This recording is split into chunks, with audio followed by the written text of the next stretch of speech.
I think team, we can begin it now. Karthik, you have started the recording? Yes, ma'am. Okay. So, Ruby, the floor is yours. Please begin.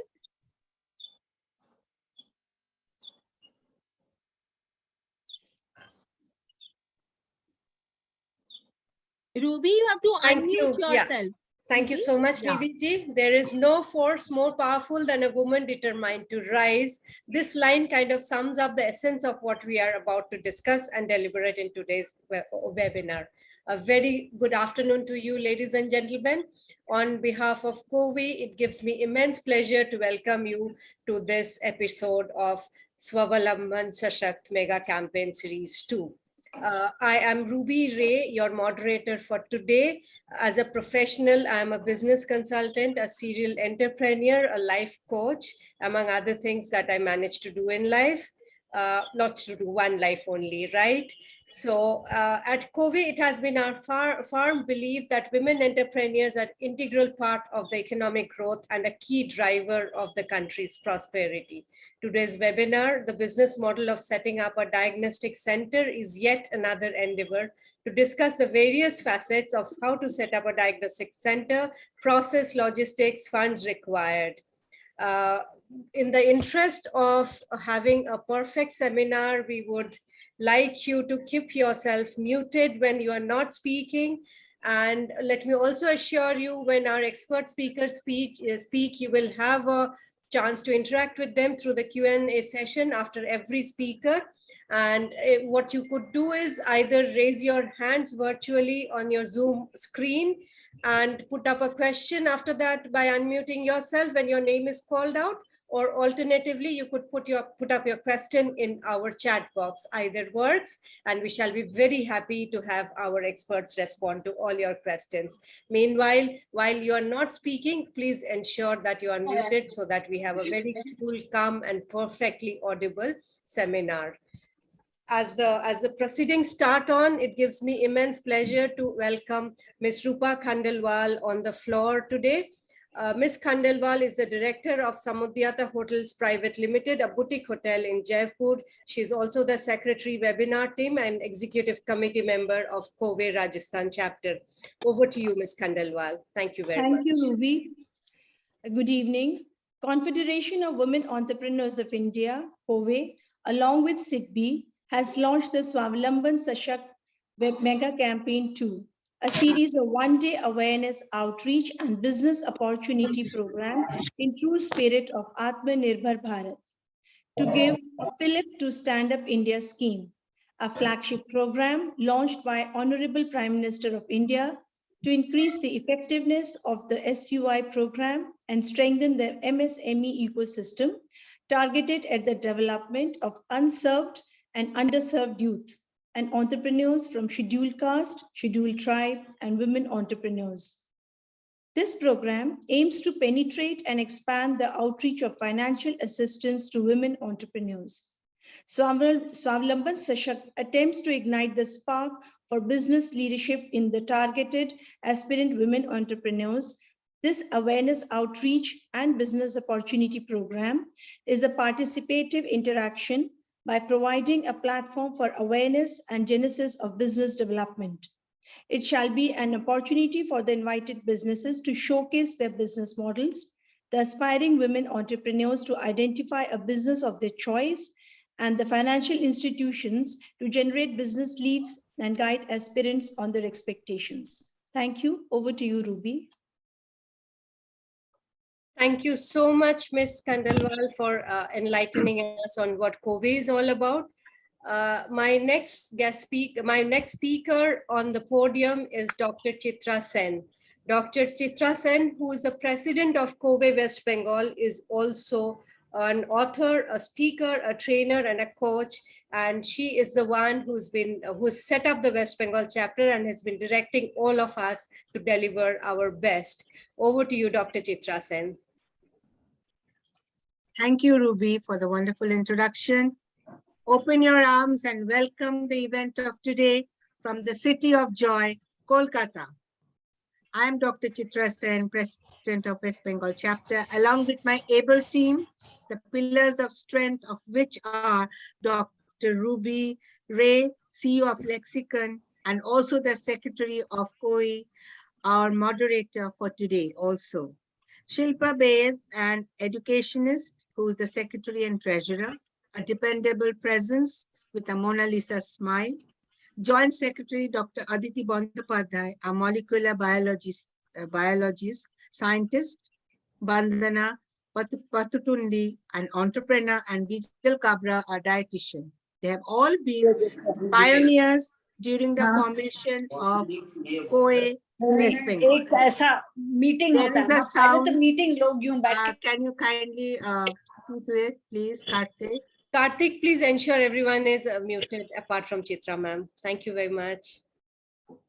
Along with an array of annual team members, we all extend a warm welcome to you all. It is lovely having all of you amongst us. Michelle Obama had said success is about how much, it's not how much money you make, it's about the difference you make in people's lives. And that is COWE is all about, making a difference in people's lives. COWE is a galaxy. You can compare it to a galaxy where the Orion is in the city of Hyderabad, and it consists of our visionary founder members, a heartfelt appreciation and welcome applause for them.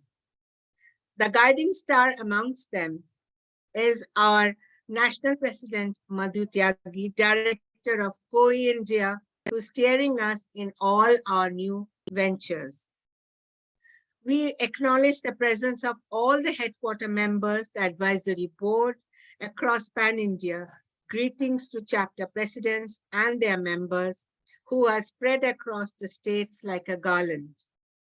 We, the shooting star West Bengal chapter, a recent addition in the constellation, extend a warm welcome to the women of substance in the panel of speakers. In this series, SIDBI, our long-standing partner, who have enabled us to conduct the SWAVALAMBAN SASHAKT webinar series, Azadi Ka Amrit Utsav. We welcome SIDBI manager, Mr. Gurpreet Singh, Ritu Girdhar, Anamika Rajkumari. Thank you for lending your support to us throughout. Going further, our National Secretary, COWE, and Chairperson webinar series, Mentor West Bengal Chapter, Nidhi Toshniwal, Roopa Khandelwal, Secretary webinar series of COWE India. Expert speaker, Beauty with Brains, Dr. Preeti Kathe, founder, Eon Diagnostics, who checks and balances our health. A big hello to Dipali Nirula, consultant marketing, events and hospitality, who paves the way, direction sky.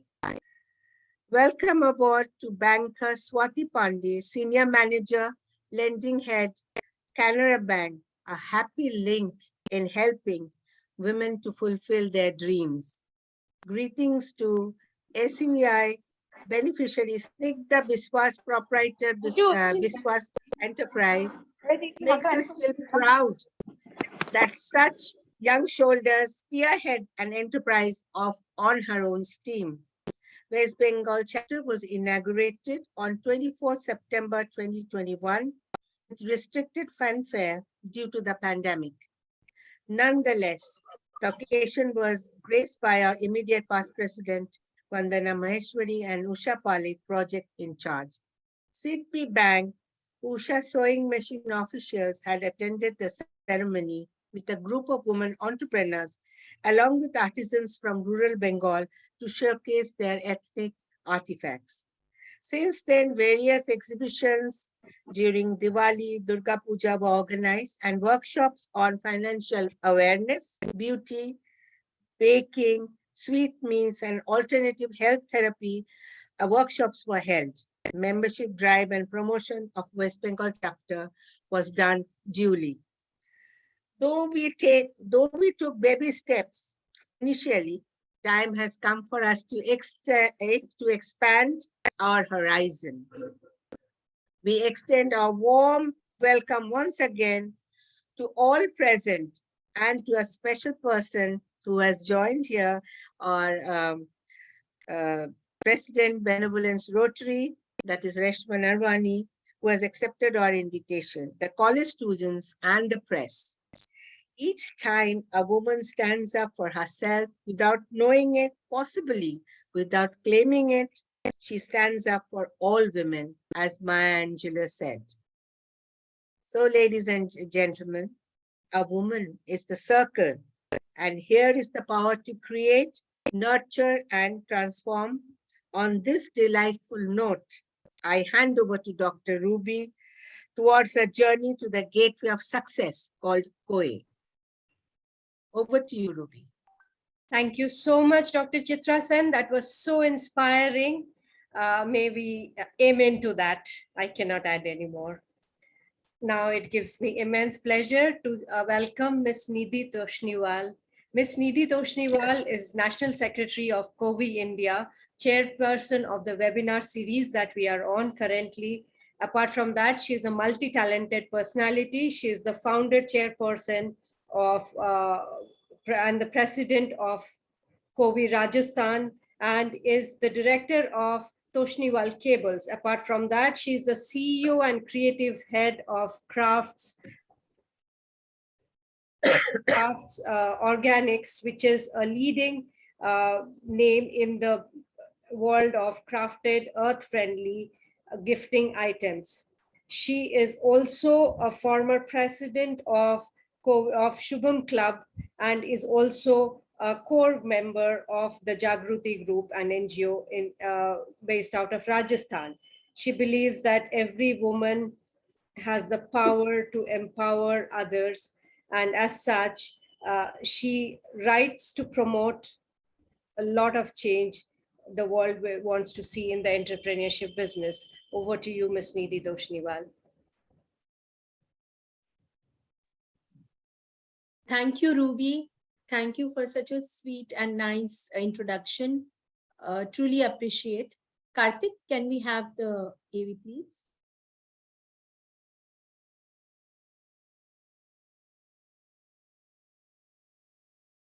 Karthik, can you start the presentation? Ma'am, started, ma'am. Yeah, now I can see it. Yes, Karthik. Thank you, Karthik.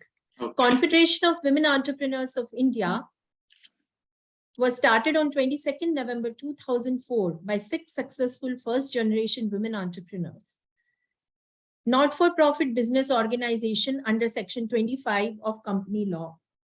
The vision of COWE is to be a national association of women business owners that propels women entrepreneurs into economic and political sphere of power.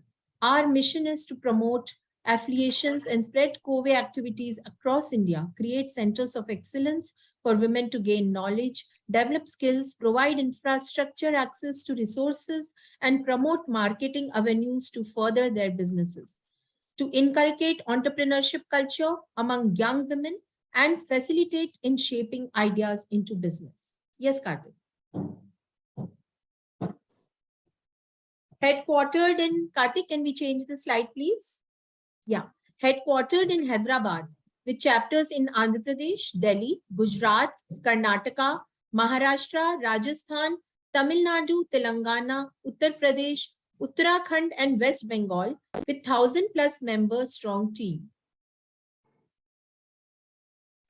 COWE has been given a lot of awards and recognitions. It's the only NGO who has signed MOU with NSIC to take their programs to grassroots level, and Best Business Association by FTA PCCI.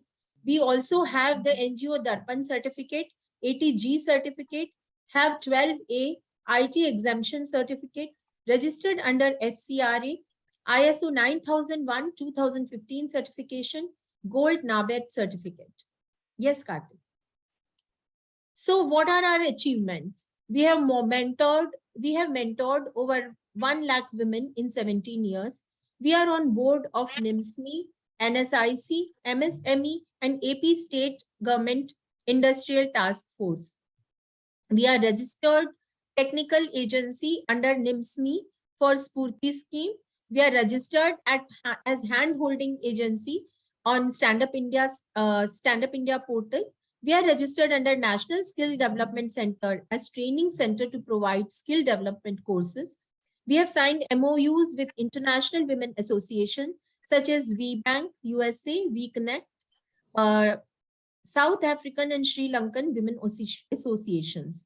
We are associated with VHub, Government of Telangana, AIC CCMB, Biotech and Life Sciences, IIMR, Food Tech, TASE, University of Hyderabad, EC, SOL, and DU. Yes, Karthik. So what do?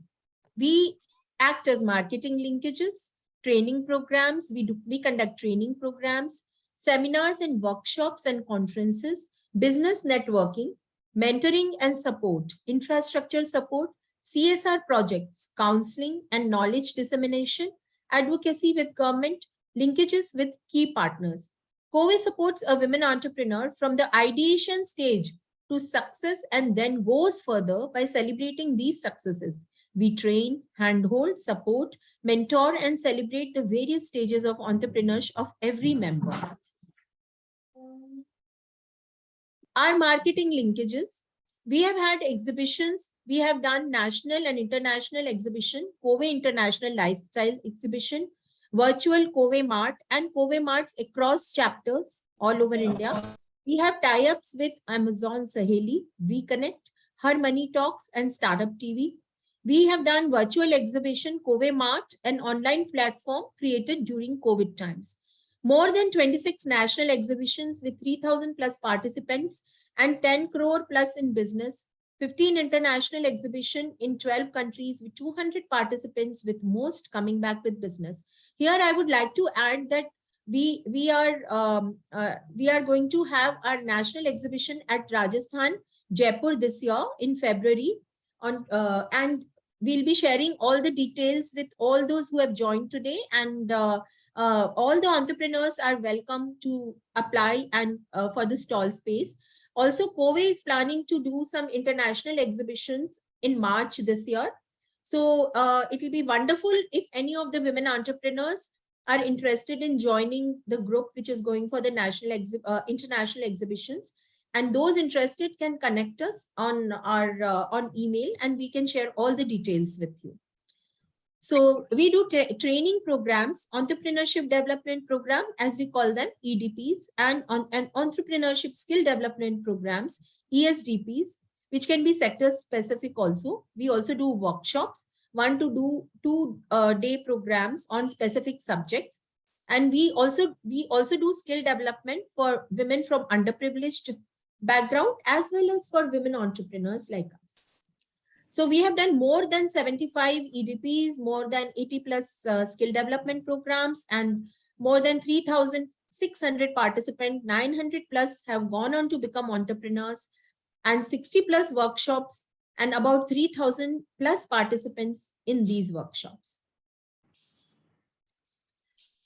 We do seminars on specific subject sectors. During COVID, we converted to webinars, and national and international conferences we have been part of and partnered with a lot of organizations doing national and international conferences. We have tied up with other business associations and groups to ensure participation by our members in other seminars and conferences. Yes, Karthik. So as far as business networking goes, we have got a very strong business networking group on WhatsApp also, and by mail we are always updating our members regarding various business opportunities. The WhatsApp groups are there for buying and selling, and it has seen very good results in between members and their friends and other persons related to them. We have regular networking meetings to discuss issues of entrepreneurs. We have brand walks and sales meetings to encourage sharing of products, large networking events to help women network, B2B meetings with public sector units, large NMCs, MNCs, and also with each other. So we have had more than 60 70 networking events with 5,000 plus participants. Mentoring and support. So in COWE, we have a very unique approach. Experienced entrepreneurs mentor the new one.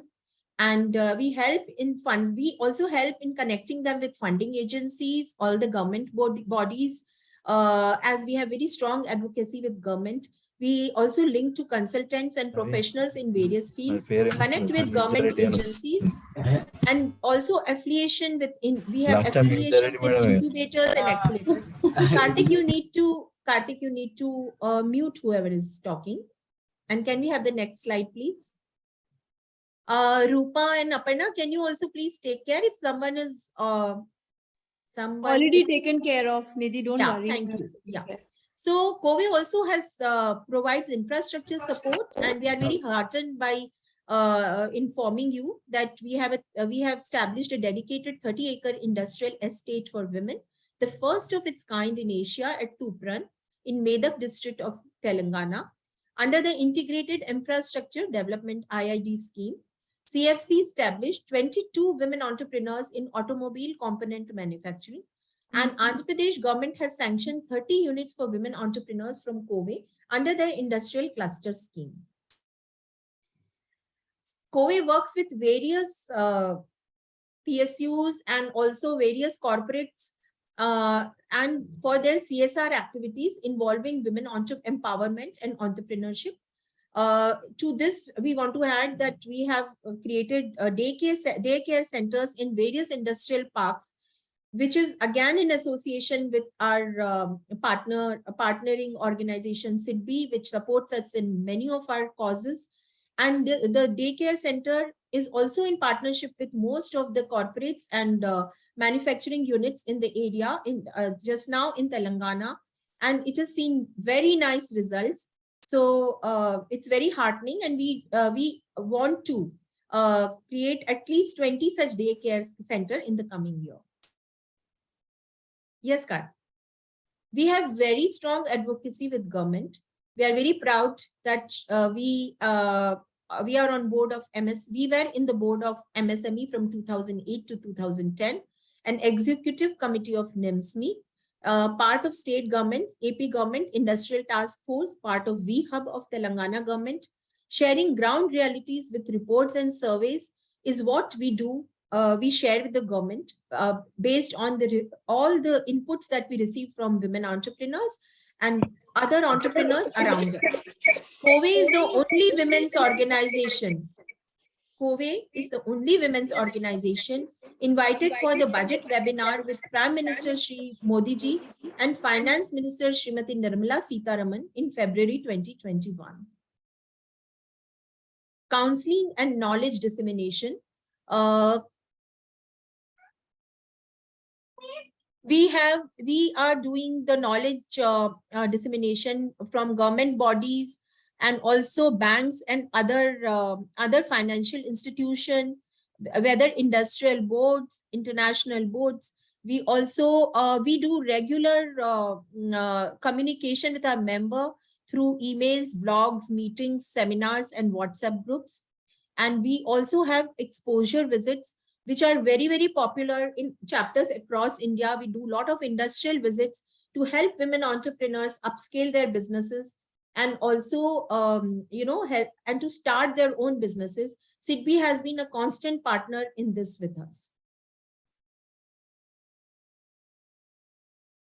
We have linkages, and I'll call them our key partners and supporters in all the activities that we do. SIDBI, TSICC, Telangana, not able to, okay.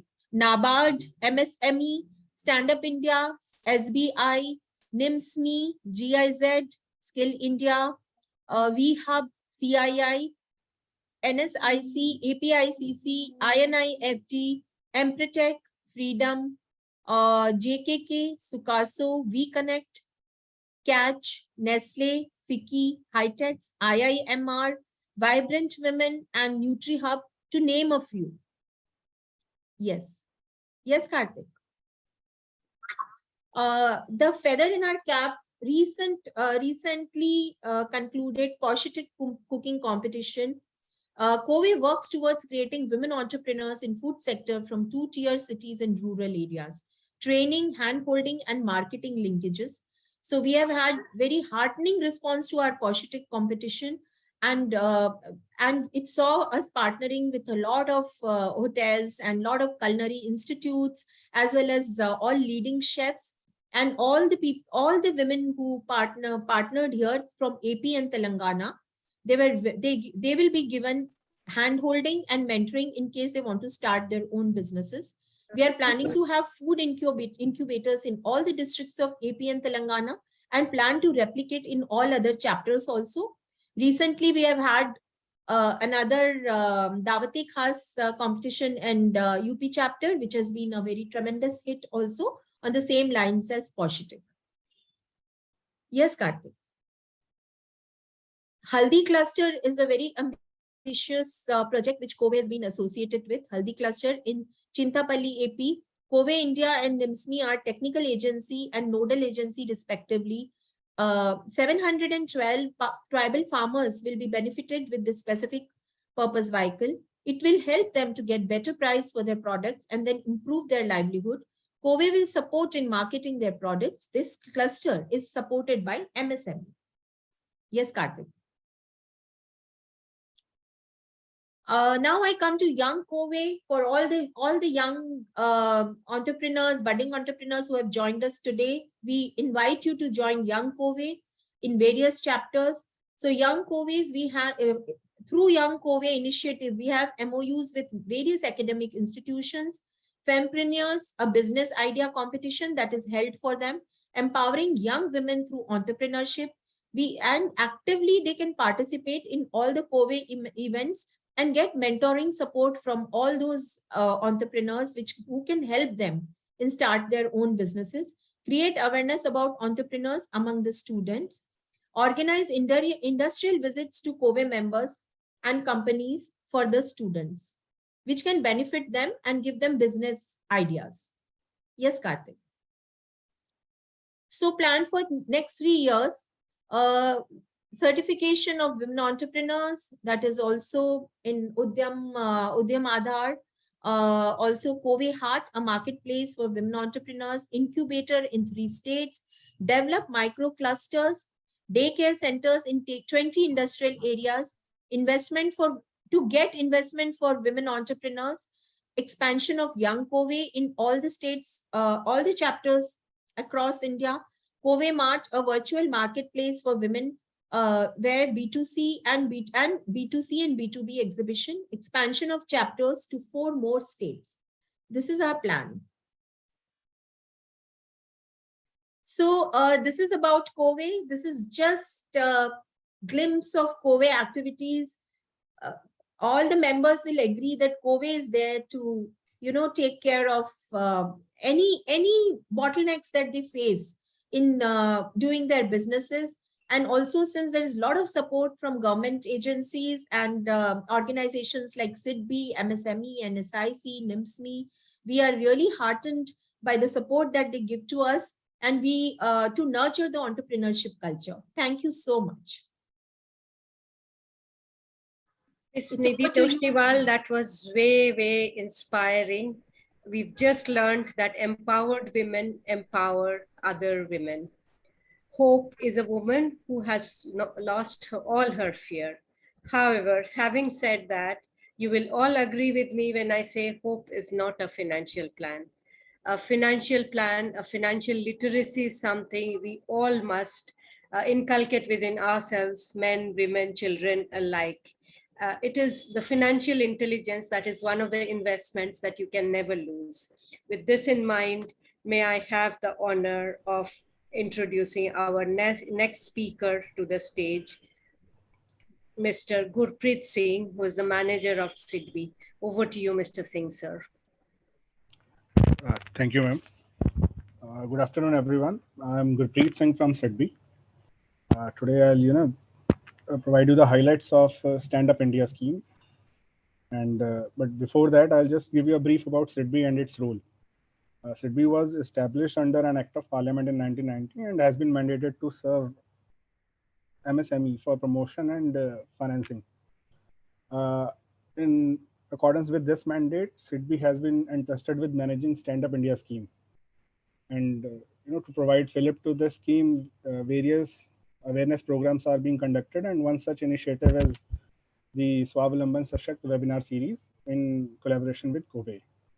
So now I'll let you know about Stand Up India scheme.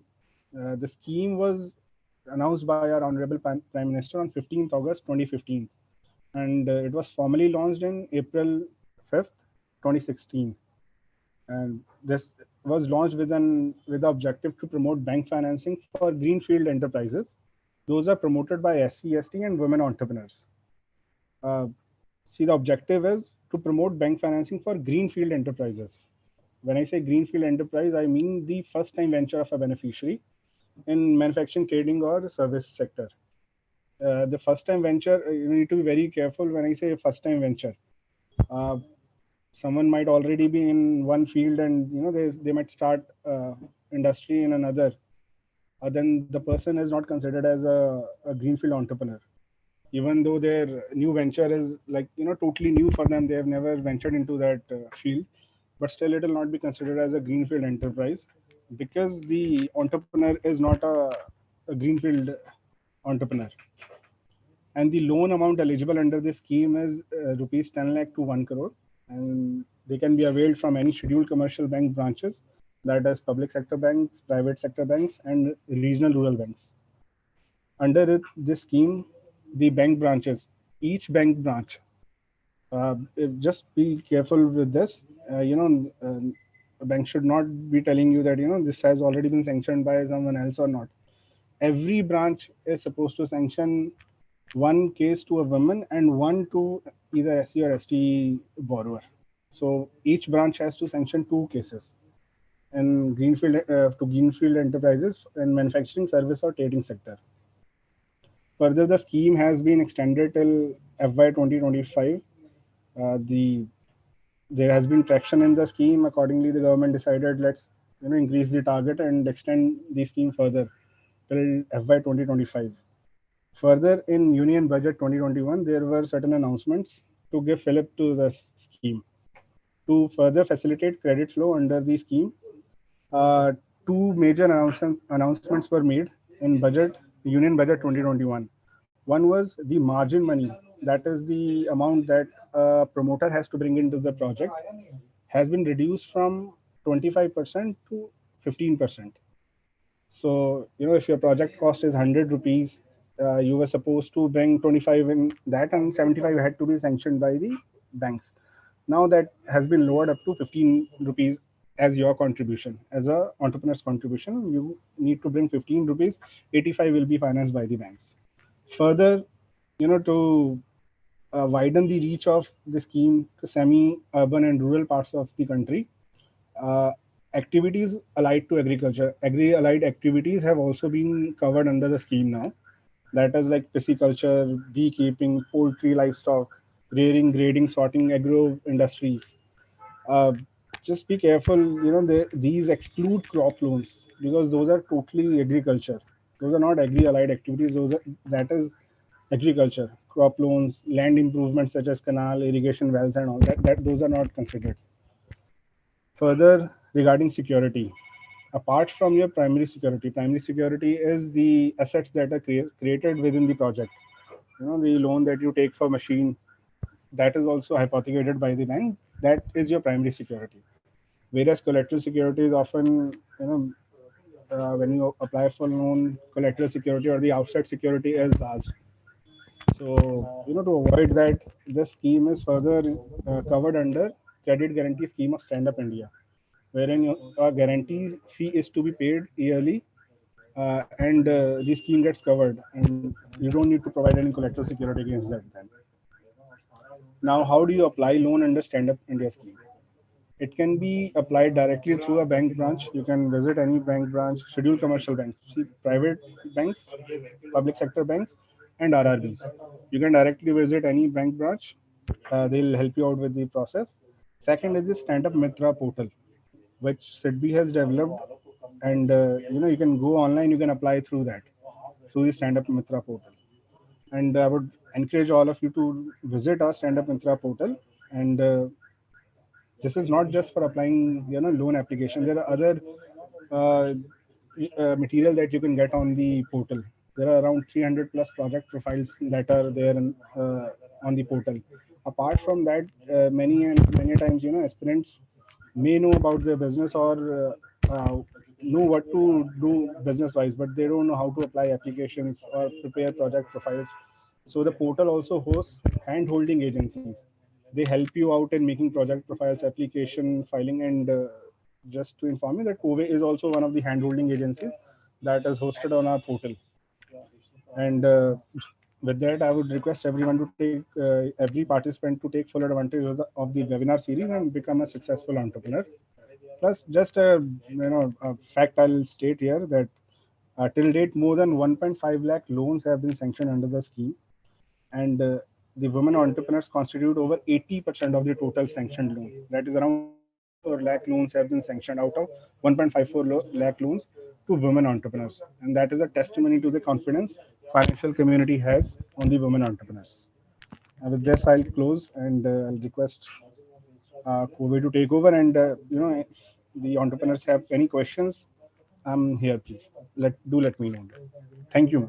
Thank you so much, Mr. Singh. Over to you, the floor for question. But even before everyone begins, can I ask two questions to you, Mr. Singh? Yes, sure. You really had my attention like never before.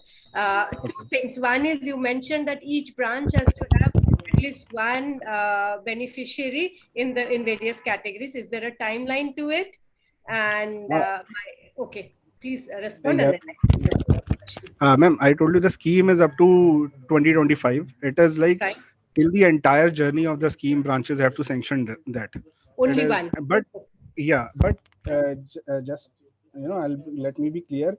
Even if the bank has already any branch has sanctioned 2 loans, whether under Stand Up India scheme they have sanctioned to a women entrepreneur or a SC/ST entrepreneur, the banks will keep considering the eligible applications. So there is no higher limit. There is no upper limit, no upper cap. No, there is no upper cap. That is at least 2 cases they have to sanction. They have to compulsorily sanction those. There is no cap on that. Eligible applications are always considered. Banks will keep considering them till so like now the scheme has been extended, no, for next 5 years. So yes, if suppose some bank had not already done for the first 5 years, now there were cases like that when the banks were not able to do, or like they had to do it in the first 5 years and now again in the next 5 years. I mean, no, ma'am. Actually, the thing is, you'll appreciate the fact that though the banks have penetrated throughout rural parts of India, and even in hilly regions also the banks are there, branches are there, but often even the bankers have difficulty getting entrepreneurs. Absolutely. So now a banker in hilly areas, and I would say difficulty locations, they cannot show any sanctions on that, though that branch is also supposed to sanction, but those branches are still unable to show numbers on paper. But though their suggestions are asked from us, we have given certain suggestions that even during the budget probably they might announce this. Certain branches wherein it is difficult to find entrepreneurs in their locations, other regions nearby they might take up more cases, so that the shortfall is covered for the branches which are in difficult locations. But should not just simply say that that location is unserviceable and we are not able to get entrepreneurs, so our targets might be cut. The targets are not cut. That is why government has asked them, you take more time, but try sanctioning as many cases as possible. Let's keep the scheme up to FY 2025, and be sure if the target is not met, even then it will be extended.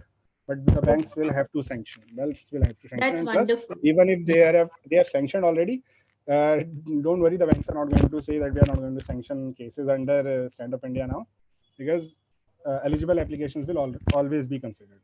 Okay. Thank you so much, Gurpreet ji. Thank you. Roopa ji, you have a question? No, I just want to reconfirm, sir. So you said so far 1.5 lakh women have taken the loan? Ma'am, 1.54 total loans have been sanctioned. Of these, 1.24 women have taken loans. Okay. 80% are women. Yes, 80% are women. Okay. That's wonderful thought. Very, very nice. Yeah. That's so encouraging. Any other question from the audience? I can't see any raised hands. Please help me identify you by unmuting yourself. Ruby, we can take the questions in the end in case Fine, some you could do questions that. come. Yeah. You can put your questions in the chat box and we can move Sure. forward. Sure, ma'am. Thank you. Okay, thank you, ma'am. The clarity with which Mr. Singh, you presented the entire thing made it seem like a cakewalk. That was an amazing presentation, broken down to the granular details and so well presented. Thank you very much. We most appreciate as COWE. Thank you. As we all know, a diagnostic center is not the end, but the beginning of the medical practice. As Mohandas Karamchand Gandhi would put it, however, a correct diagnostics is 3/4 of the remedy of a medical practice. If your diagnostics are in place, you will go a long way in terms of getting the right kind of medication and curing yourself out of whatever ailments you're suffering. Having said that, do we have entrepreneurs who would be interested in putting up a diagnostic center? I believe a lot of us would.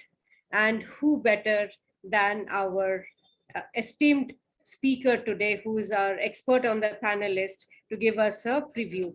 Before I put the podium back to our expert speaker, let me take the privilege of introducing Dr. Preeti Kathe to you. Dr. Preeti Kathe is the founder of Eon Diagnostics and Candescent Living. She's an expert speaker she's the expert speaker for this season. She comes with a lot of experience in setting up advanced diagnostic centers and would be sharing insights on how opportunities can be leveraged in this industry. Over to you, Dr. Kathe. Thank you, Ruby, for the opportunity. I thank COWE also and all the participants for giving me the opportunity.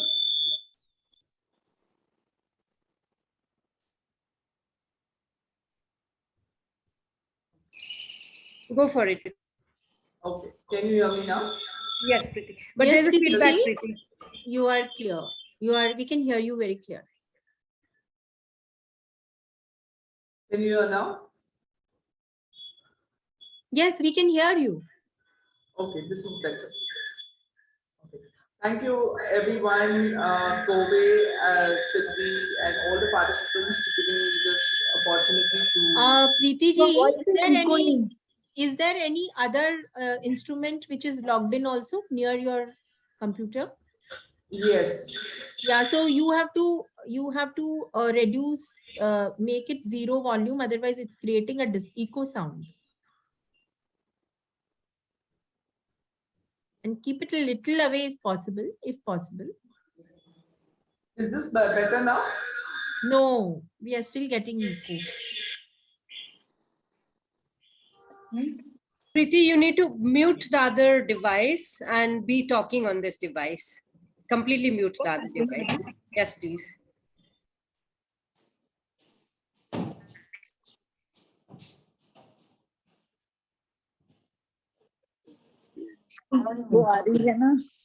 Can you hear me now?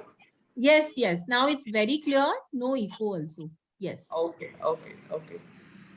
So once again, thank you everyone for giving me this opportunity, especially Dr. Ruby, the entire team of COWE, and all the participants for patiently listening to me.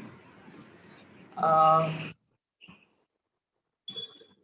can't share my screen. How can I need to get the... Karthik, you need to give her the screen share. Done, ma'am. Give the screen share to the other device also. I think she is logged in from 2 devices. Yeah, because there's an issue with the other device. So you want the screen share option on your iPhone, Preeti? No, not on my iPhone, on my desktop. So I think it's there already, no, Karthik? No, host disable participant screen sharing. You can Okay, share. give a minute. Karthik is doing it. Just give Okay, him a now it's done. Yeah, thank you. Thank you, Karthik. Okay.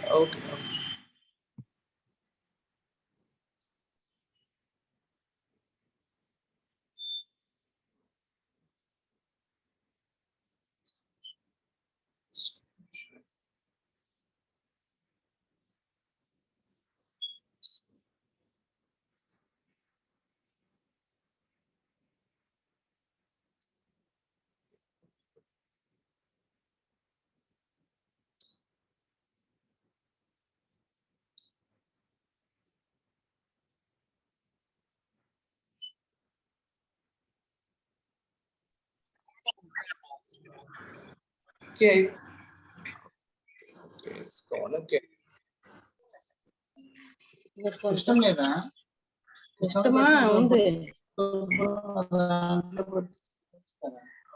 మరి అపర్ణకు తెలుస్తుంది అవన్నీ. Yeah, can you see now? Karthik, mute. Yes, we can see you. Karthik, please mute everyone else except the expert speaker. Everyone else. Yeah, so let's begin. How to set up a diagnostic center. I am Dr. Preeti Kathe. I'm a radiologist and I have my own diagnostic center.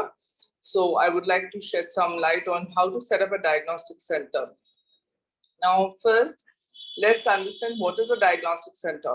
A diagnostic center, by definition, is an outpatient department where patients come for investigations. Only for investigations, not for any treatment or even diagnosis. Diagnostic centers help in diagnosis. They are not the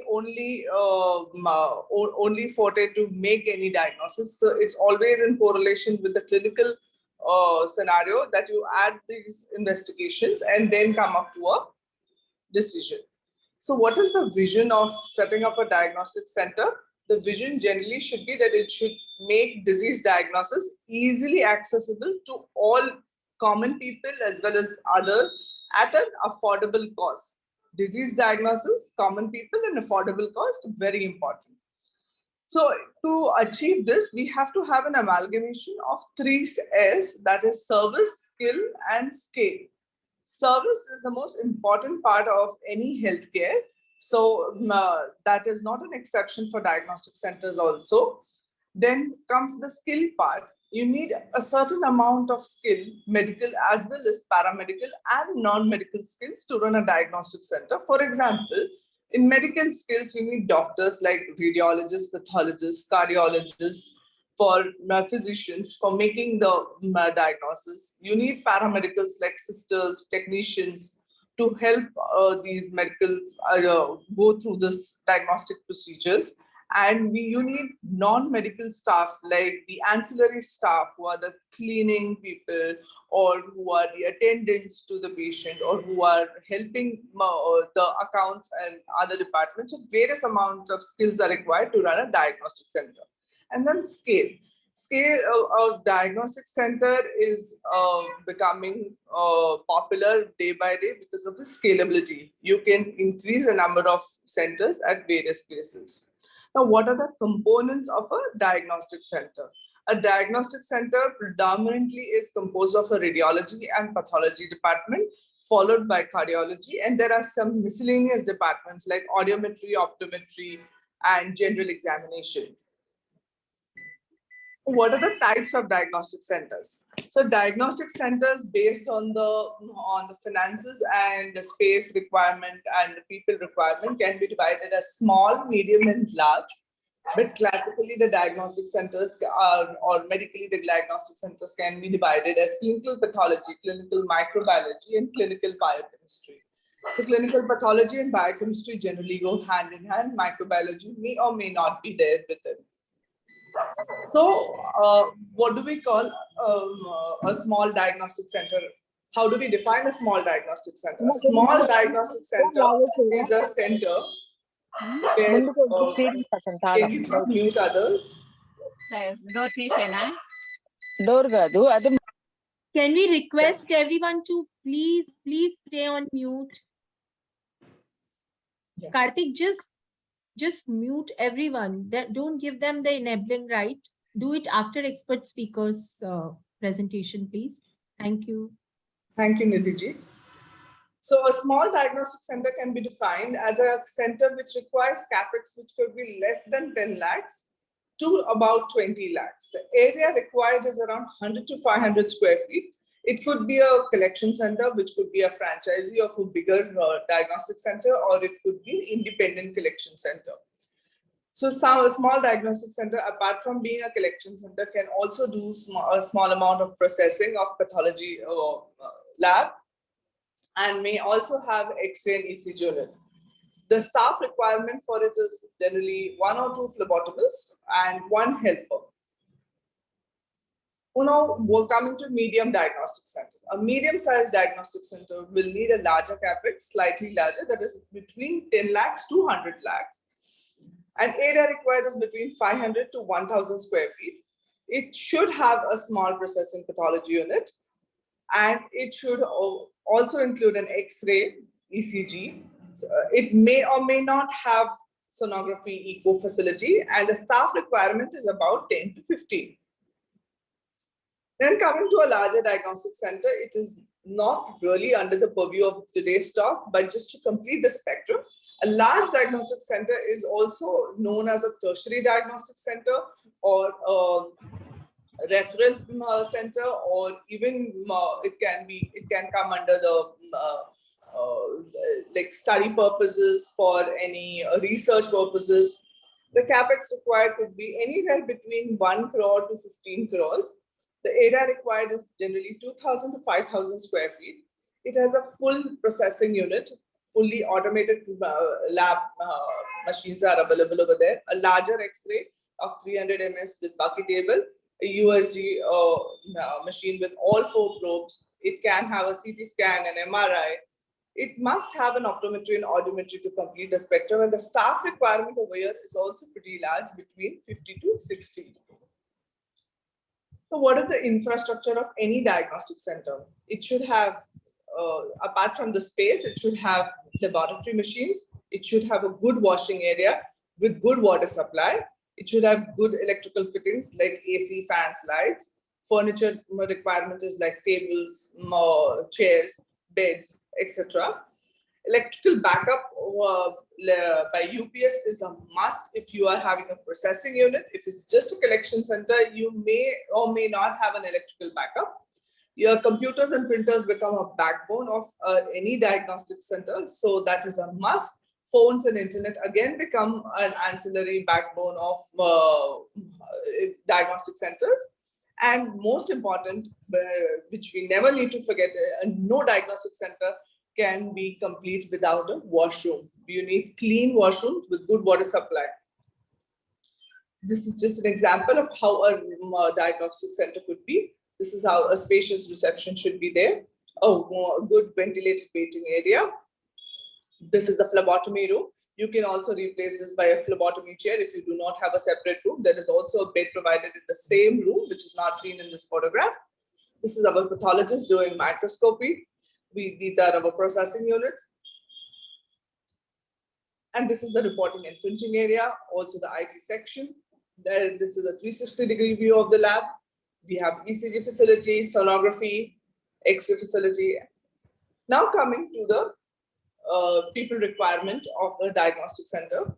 Most important thing is, please see to it that you have qualified licensed people. Very important. Not all qualified people are licensed. So please check both the things. The doctor should be Medical Council of India registered, and even if you're registering, if you're taking a nurse, there is a Nursing Council of India also, so that should also be taken care of. Check their experience and background.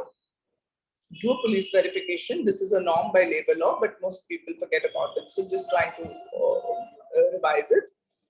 According to NABL, a phlebotomist can be a person with CMT with 1 year experience, and a lab processing technician is a person who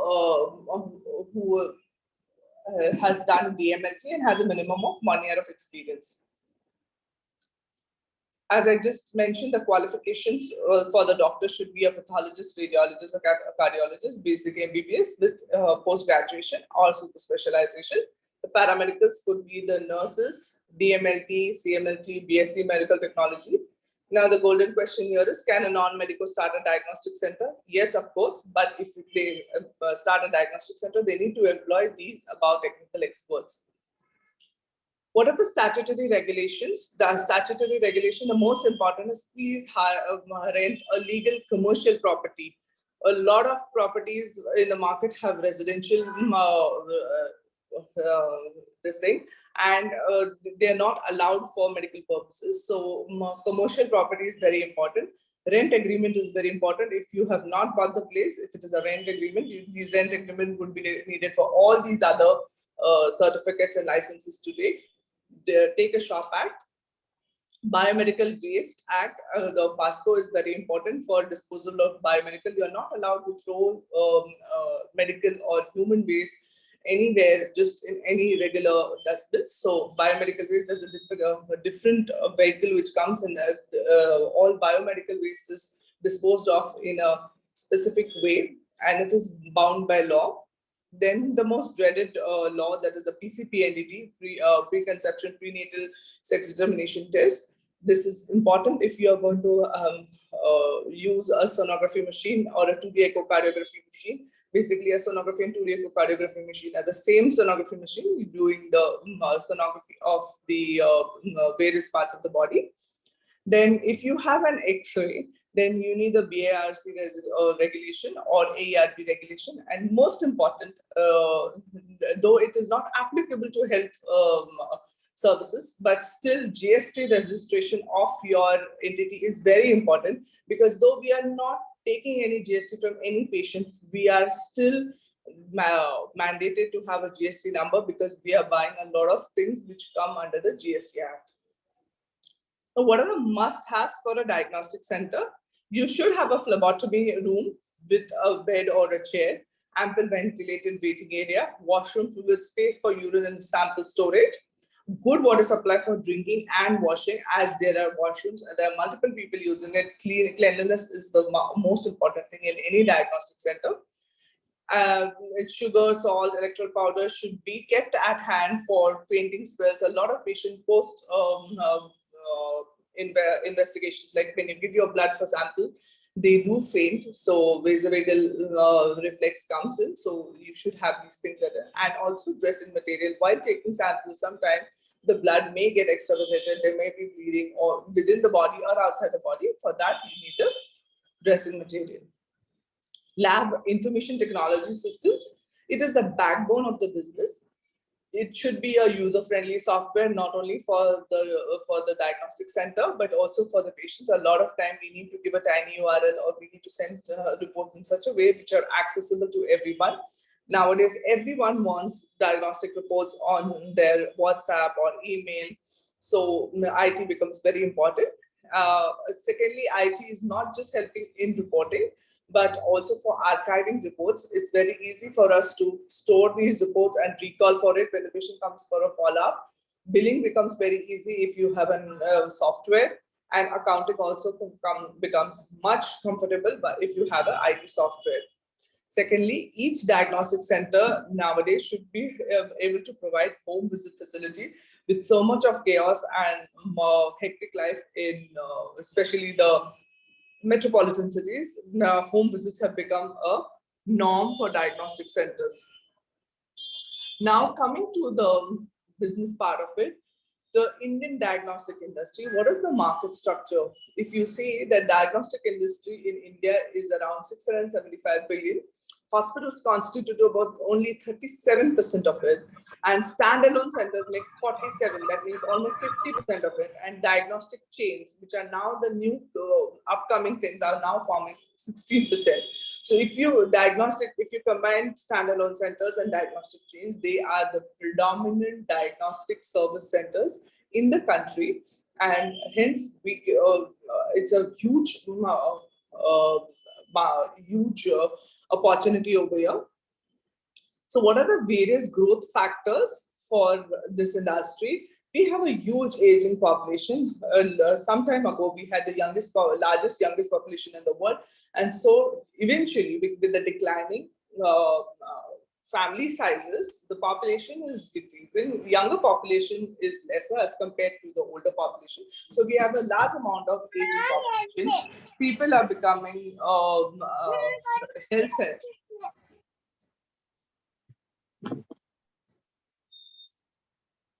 People are becoming health conscious, rising financial levels, so on and so forth. So in short, there is a huge scope for diagnostic centers in the country. Coming to a business plan, how do we form what would be an ideal business plan for a small center? So a small center where the capex total investment required is less than 10 lakhs to around 20 lakhs. The capex would be the equipment. Equipment would include the processing machines, or maybe the needles, the vacuum trainers, and all these things. So that would be from less than 1 lakh to 8 lakh rupees.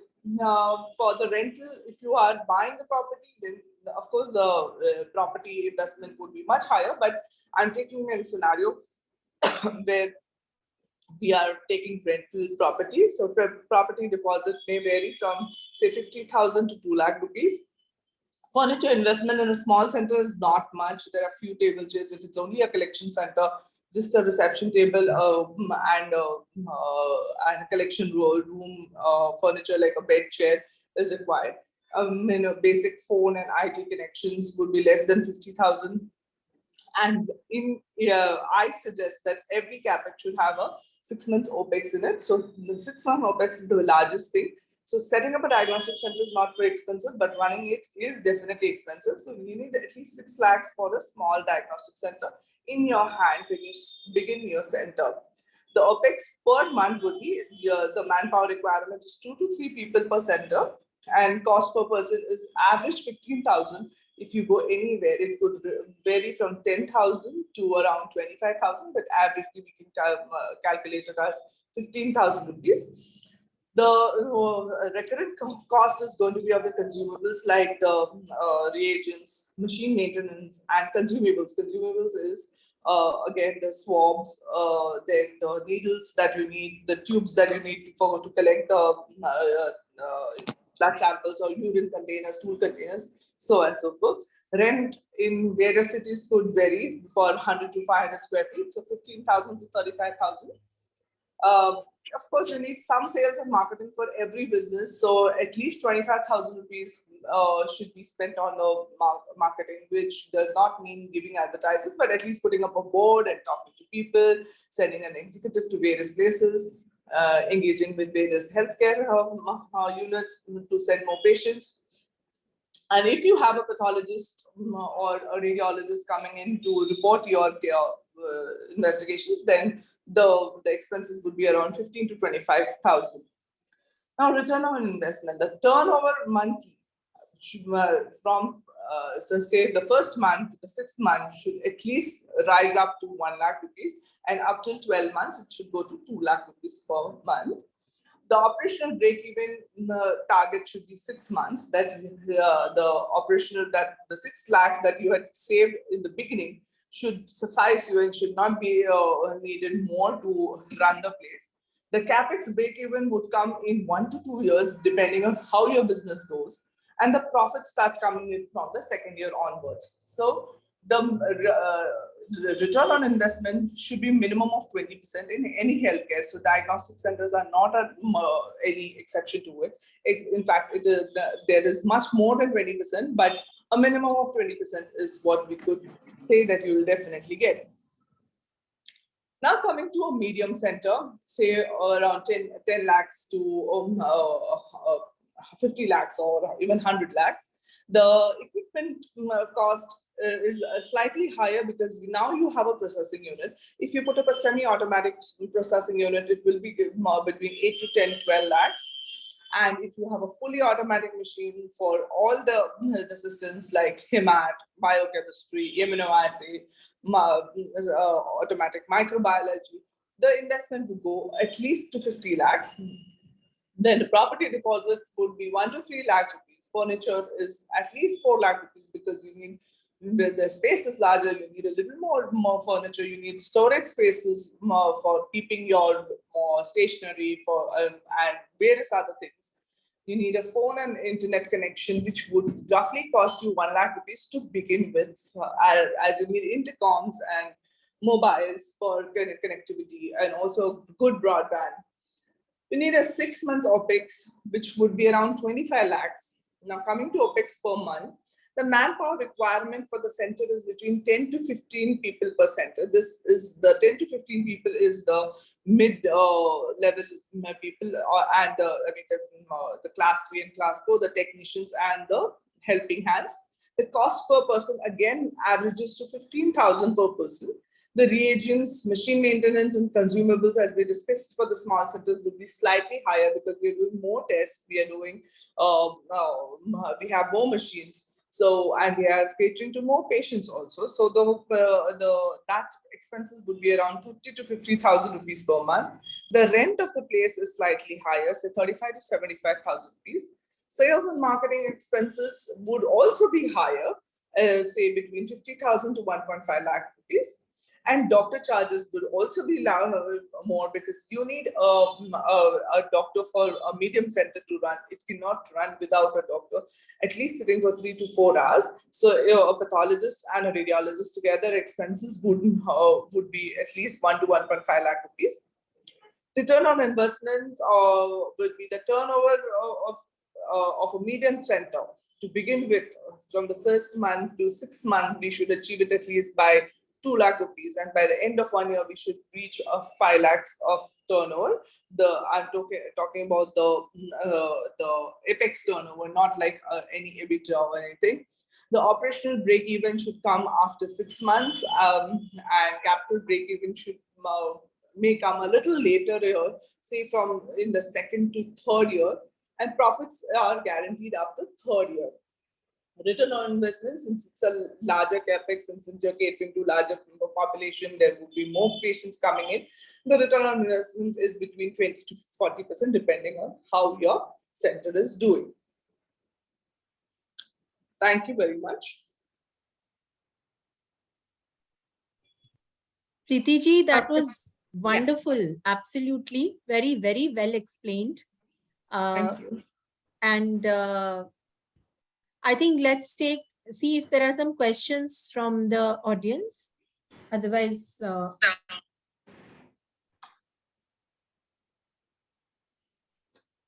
so if I may then ask a question, Preeti ji, how about how can you just tell, like you did tell some do's and don'ts, like we need to keep experienced, and the technical staff should be certified and with proper qualifications, like that. You can just share with us what are the challenges which one faces, one can come across, like which you can tell our viewers in advance, like what could be the challenges. Unfortunately, in the paramedical industry, there are a lot of people who have just worked somewhere and then they have gained that experience. They do not have the qualification. So knowing what to do is one thing, but what not to do is very important in medical industry. So in which case, what you should not do is very important, and that comes only with your qualification. That is only if you've studied it properly, or if you have a serious experience. We have seen a lot of quack nurses coming in, or people who have worked under some general practitioner or some hospital somewhere. Like they join as the mama maushis, like what boy, what girl, and they have observed while doing that job, they learn the skills of nursing. And then they go outside and they portray themselves as nurse, and yes, we can do this, we can put an intracat, or we can take phlebotomy. So unless there is a certification, so phlebotomist, the basic qualification for phlebotomist is 10th pass, but they need to have a 6 months certificate course, which some pathologist has to certify that yes, that person has worked under me, knows how to take the blood, and knows what are the complications that can happen while taking a blood sample. So it's not very simple as it seems, but that's the reason that was very important, that qualification and licensed people is very important, especially for nurses. There are a lot of people who come and say that we are nurses, but they do not have the nursing bureau or nursing council registration. Just like doctors, nurses are also licensed. So please check for the license. Another thing which I'm very curious to know is like in any of the diagnostic centers, there is always, don't you think there is some sort of a, if some it's not it is a diagnostic center, though the diagnosis is done by doctors and all, but sometimes the test reports might show something, and if they take it somewhere else, it shows something else. So what do you do in such cases? Just a curiosity. Yes. If someone So, questions that's a very your good question, diagnosis. Nidhi ji. Yeah. Yeah. So, see, first, if you recall my first slide when I was defining a diagnostic center, I said a diagnostic center is a place where people do only investigations. It is not to be, it's not a place where diagnosis is made, because investigations become part of the entire diagnosis. It is like, diagnosis is like a jigsaw puzzle where you put in all different components and then the picture is complete. So, so most important part is, like, you remember that one investigation is not the answer to, or not, it's not the diagnosis alone. So it has to be correlated with all your clinical profile. That what is your symptoms? What is your past history? Do you have a family history or not? What is the situation in which this result has come in? A lot of time, for example, if you take radiology, any radiology is shadow work. So if Nidhi ji is standing and we are looking at the shadow, and then we're looking at the shadow, and then we are pointing out that this is probably Nidhi ji, because the shadow has the size and shape of Nidhi ji. That's how we call it Miss Nidhi. So that's how it is for everyone. And most of the radiology work is subjective. So it is one human being versus the other human being, and like any two human beings cannot have the same opinion at the same time. So it will differ. It has to differ at least a little bit. Cannot be exactly the same. Very rarely it will happen. So it not only happens with radiology, it happens with pathology also, because the reagents used are different. The temperature, climatic conditions. I mean, patients also, like suppose you take a dengue patient who had given his sample in the morning and the platelet count came to 1 lakh.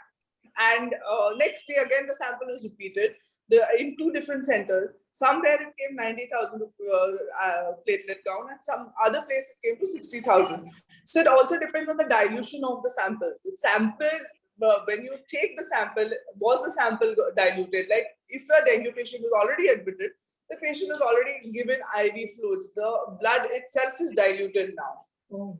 So that is what makes the difference. So you need to have the complete scenarios. If the pathologist is not aware of this, or if the patient is also not aware, that's why we doctors always say that Google is not an answer for everything. You have to correlate everything. In a jigsaw puzzle, you can't ask the computer to solve a jigsaw puzzle. It is you have to like see all other parts and then get it together.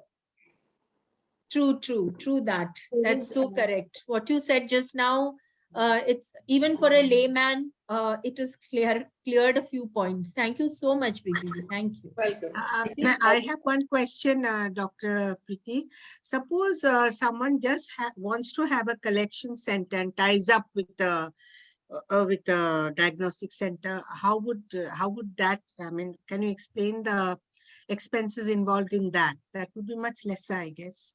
Yeah, much less. It's very simple. In fact, that is what we would also like to promote, especially women. It's possible for them because then you have to have a very small place. 100 square feet is more than enough. You can, you just need a reception table, a phlebotomy chair at the most, or maybe a bed over there, and have basic phlebotomy equipment. That is like a tourniquet, the needles, the vacuum trainers, the tubes. and you could send these collected samples to any other lab for processing. And a lot of times these collection centers have a B2B tie-up.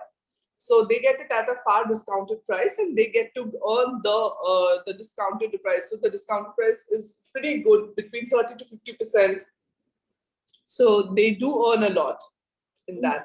Yeah, good earning process for this. Yes, having a yes. tie-up. And of course, if you do a home visit thing, especially for women who can cater to the people in her area, or if she is possible to go at least 1 to 5 kilometers, that would be a very good option for young women to establish themselves. And it is something that they can do it at their own pace, like the Uber Ola drivers. Yeah, correct. Preeti, there's a question from Aditi Bandyopadhyay. Aditi, if you can unmute and say your question, please. Yeah. Hello, Dr. Preeti. I just wanted to ask you that in the process of setting up a diagnostic center for a new person, a great challenge is developing the trust between the patients who will come to you and doctors who will want to recommend the patients to go to you or not, like, developing the trust in the market, because normally when we want to go to get ourselves tested, we want to go to names which are established over a long period of time for the trust they have created. So suppose I want to open a new diagnostic center, that would be a great challenge for me to, develop the trust for patients to come to me. So can you give some advice on that? So, Ms. Aditi, trust is something which cannot be built in a day. So you have to work on it, and that's the 6 months period, or 6 months to 1 year is what you should dedicate your time. I mean, even the only way your time is shortened out is if you already have your presence, or you've proven yourself to your people by some marketing activities, like doing some a lot of these centers do these camps for patients, wherein they do it the test at discounted price for the people to understand the quality and the service that they're providing. That is one way. The second is, if you take a franchisee of a bigger name like Apollo Clinic or SRL Diagnostics, Lal Path Lab, or Metropolis. So Metropolis gives a lot of franchisees. There is a new, there are multiple new diagnostic chains also which are coming in, and they are also established in themselves. But it is not easy. I mean, it is not a quick game. Your gaining trust is again, it is deeply depends on the service provided, the quality, and how good the reports are. So there are a lot of things that would come into factor. So for that, you have to have patience and you have to be sincere towards it. But what about getting the initial patients? How do we go about that? So getting the initial patients is like, most important is putting up a board. A lot of times I've seen that people do walk into diagnostic centers just by reading the board. So having your location is very important. Be on a busy road where people are seeing you. Visibility is very important.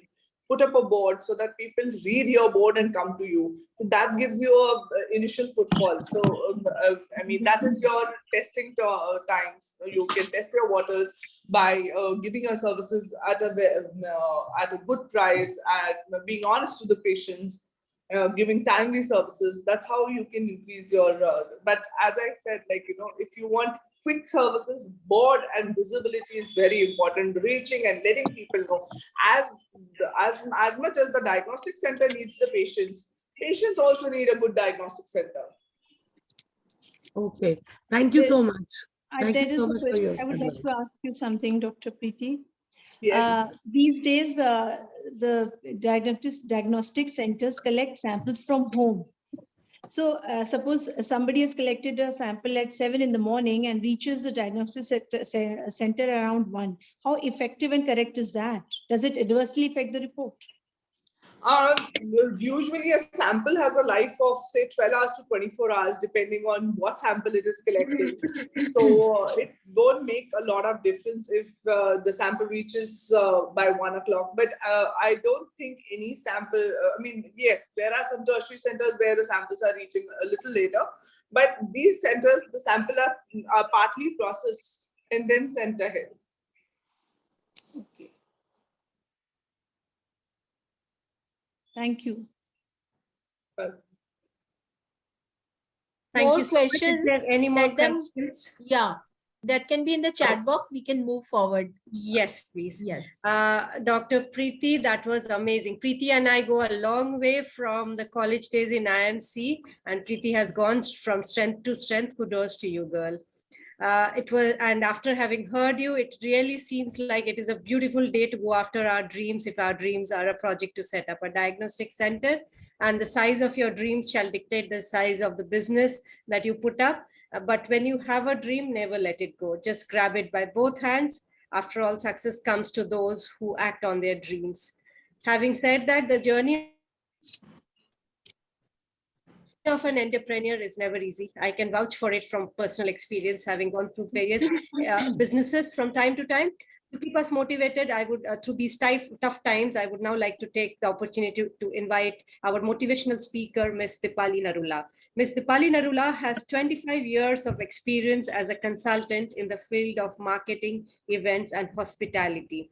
She would be uplifting and inspiring the participants with her words of encouragement, along with imparting various valuable informations which will help them accelerate their entrepreneurial journey. Over to you, Dr. Dipali Narula. Thank you. Namaskar. A very good evening to all of you. And it truly is an honor to be a part of this wonderful forum of Confederation of Women Empowerment. Thank you, Chitra ji, for inviting me and making me a part of this session today.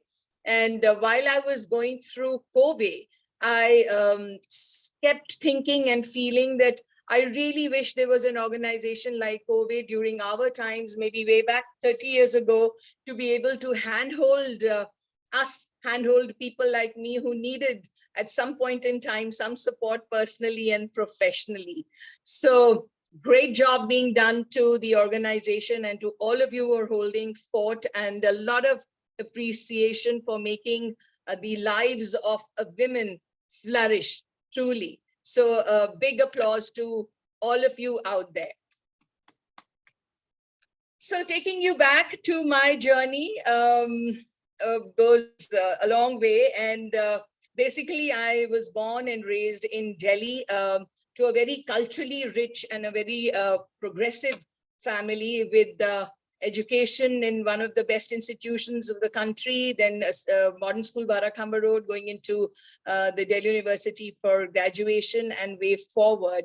And while we were being given this understanding of no compromise with studies, no compromise with marks, parents who were very senior government officials also ensured that we were able to get a very holistic upbringing, be it with the dance, music, theater, and sports. So everything had to go hand in hand parallelly while we were studying in school or college and, you know, our further studies. So I got into dance and theater as well while one was going through school, and started learning Bharatnatyam at the age of 6 under the tutelage of Guru T.R. Devanathan and Saroja Vaidyanathan. And then also soon thereafter started learning Indian contemporary ballet with Shri Narendra Sharma. His troupe was called Bhumika, and he was the protege of the Indian ballet pioneer Uday Shankar. And then I was fortunate enough to also learn Indian contemporary ballet under Aapki Sheher Se, Anand Shankar and Tanushree Shankar. And then I went on to perform innumerable shows, including the prestigious 1982 Asiad as a part of the core group of dancers. So while one was carrying on with academics, the true calling was the field of dance, music, theater, essentially art and culture. Life was fantastic. I started getting a scholarship from the first year of college through my dance. So while one was leading a life, one was also financially empowered and leading a life which was exciting, thrilling, and satisfying. Then, of course, came this big jolt which made me realize that life is not only about the good times. And I remembered the adage which went on to, which we learned during growing up years, that life is like an ocean with its ups and downs, highs and lows. So abhi tak lows pata nahi the kya hai, but got so hit with the bulldozers of life that one started feeling that yes, there is something called a balance between the good and the bad times. And that is when you really need to know how to sail through not only the good times, but also the times which can be very tough. So post-marriage things became completely, they hit the ground zero, became really, they went wrong. I hit an all-time low with a very traumatic, painful, and an abusive relationship. And all my passions, my activities, everything came to a stage where nothing was appreciated, and I had to put a full stop to everything.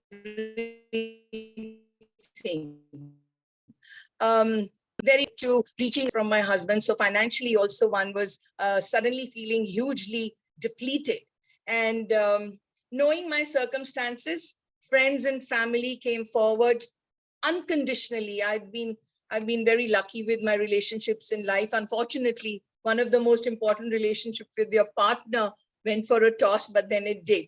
So when my family and friends came forward to support me, I said every other support is welcome, but not financial support. Being extremely self-respecting, I was very clear that financial standing and economic stability is going to be my calling. I have to work for myself and for my children.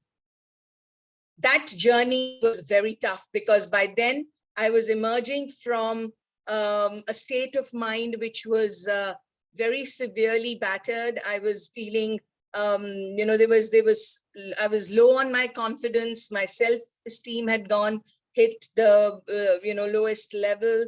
I was confused, didn't know what to do, how to take my life forward. And essentially my mind was quite paralyzed. And it also led to my separation with the husband in due course. So I was there with my children and myself, my two lovely boys, with a financial commitment to myself, and only crying and gazing and wondering what had gone wrong. Why me? हम लोगों की सबकी फिर आदत है कि हम फिर उस मोड़ पे जाते हैं कि क्यों, why, how did it happen?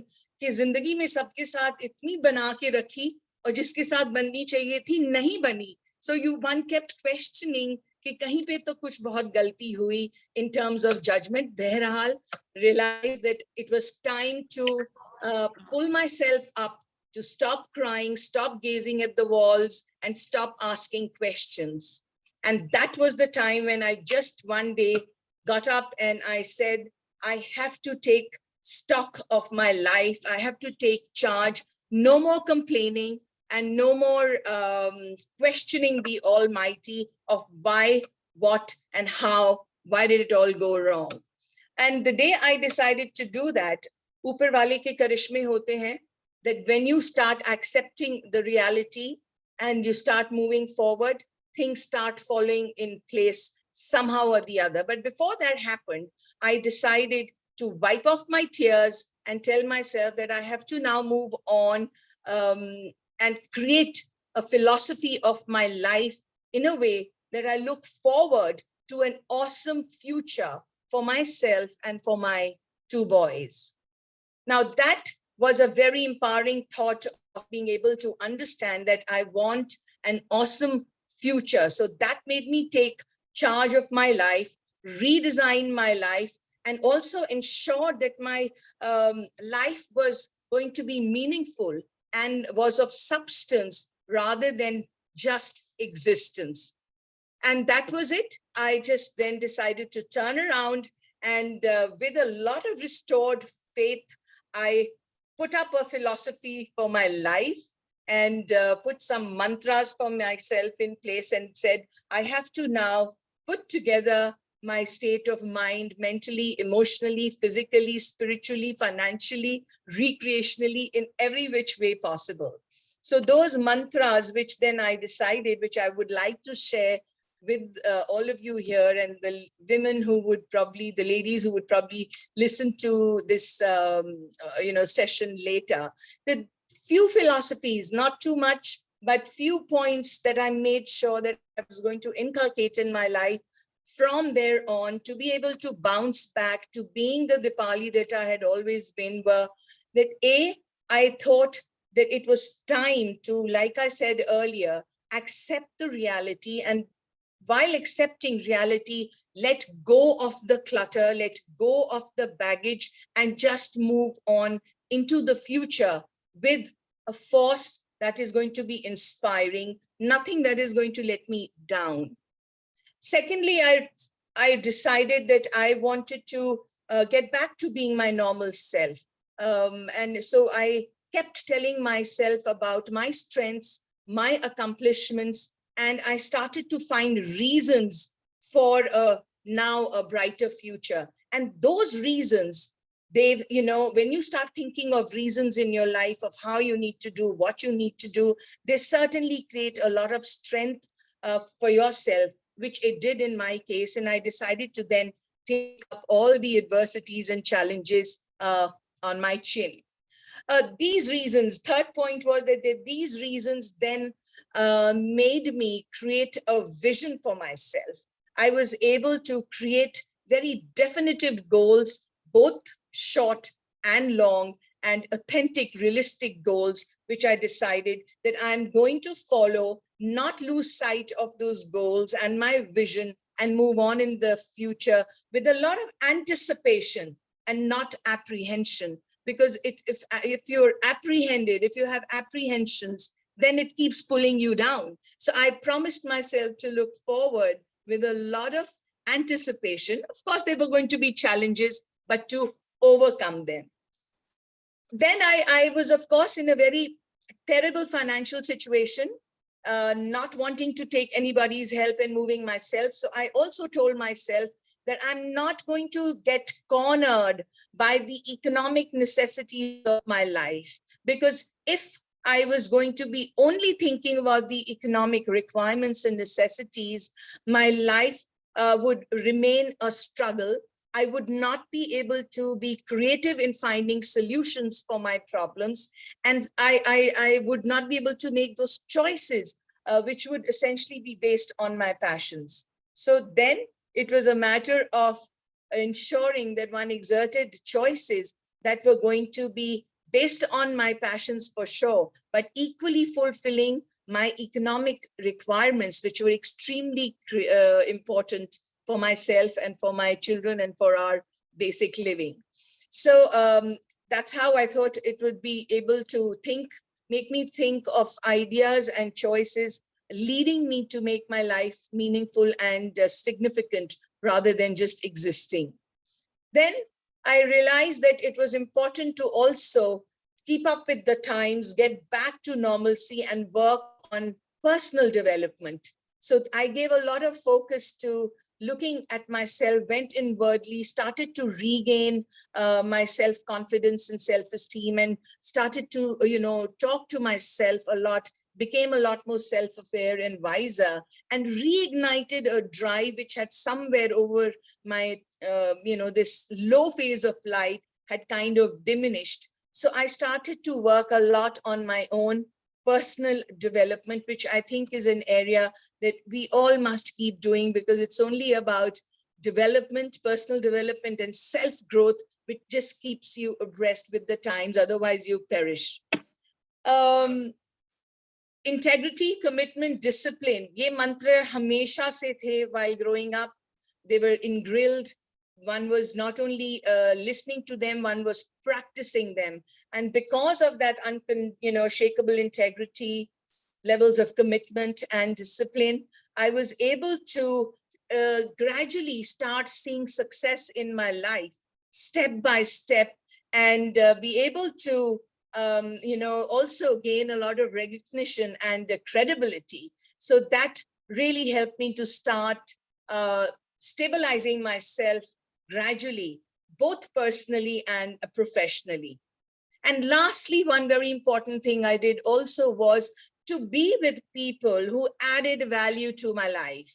I was with people who were there to help me, to support me, to guide me, to mentor me, people I could talk to. I ensured that I was not with people who created any negative influence. So my circle of influence was of people who appreciated each other, who advised, who were there rock solid with you when you needed them. So that, of course, today is being used by this very popular term of mastermind, but we all did that. I mean, I did that donkeys years ago and ensured that I was with people who added a lot of value to my life. So while I was going through this very painful, traumatic, time of my life, when I started to follow these principles, I realized that I was gradually feeling very empowered, and I was moving from one success story to the other by different opportunities which started coming my way in terms of jobs, as well as by being an entrepreneur. So I took up, opportunities, whatever came my way, kuch bada nahi, kuch chota nahi, as long as I felt happy doing it, as long as I was able to fulfill my requirements, I went for it.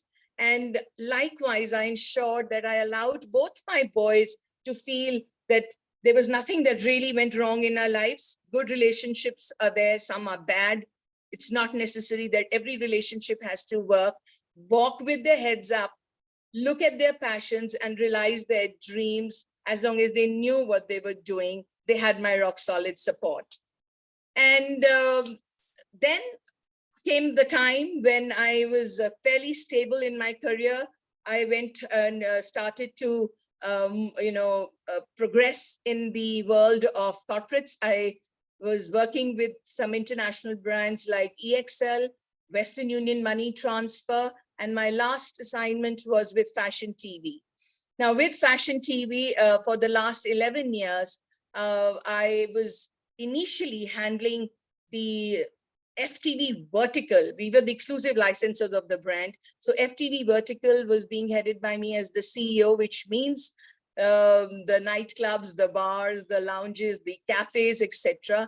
And it is essentially a male-dominated domain, a zone of work. But I have to say very proudly that I was able to take that forward very well and do a great job. Because one was only dealing with the so-called heavyweights of the society, whether it was Delhi, Bombay, Jaipur, Indore, multiple venues, and being a part of the world which was of a lot of fashion, glamour, entertainment, Bollywood stars, corporate honchos, the who's who of the city and the industry, and of course, a lot of those who thought that they were God's gift to mankind. So I had to deal with all kinds of people, ensuring that the brand did very, very well for itself and everything would work flawless. And then came a time when we got the exclusive license for other verticals of Fashion TV, which was like the salons, the residences, the beverage channel, eyewear, cosmetics, etc. And then I stepped up to becoming the director for marketing and events. So all in all, very, very eventful life, very exciting, a roller coaster, lots of ups and downs, lots of shades.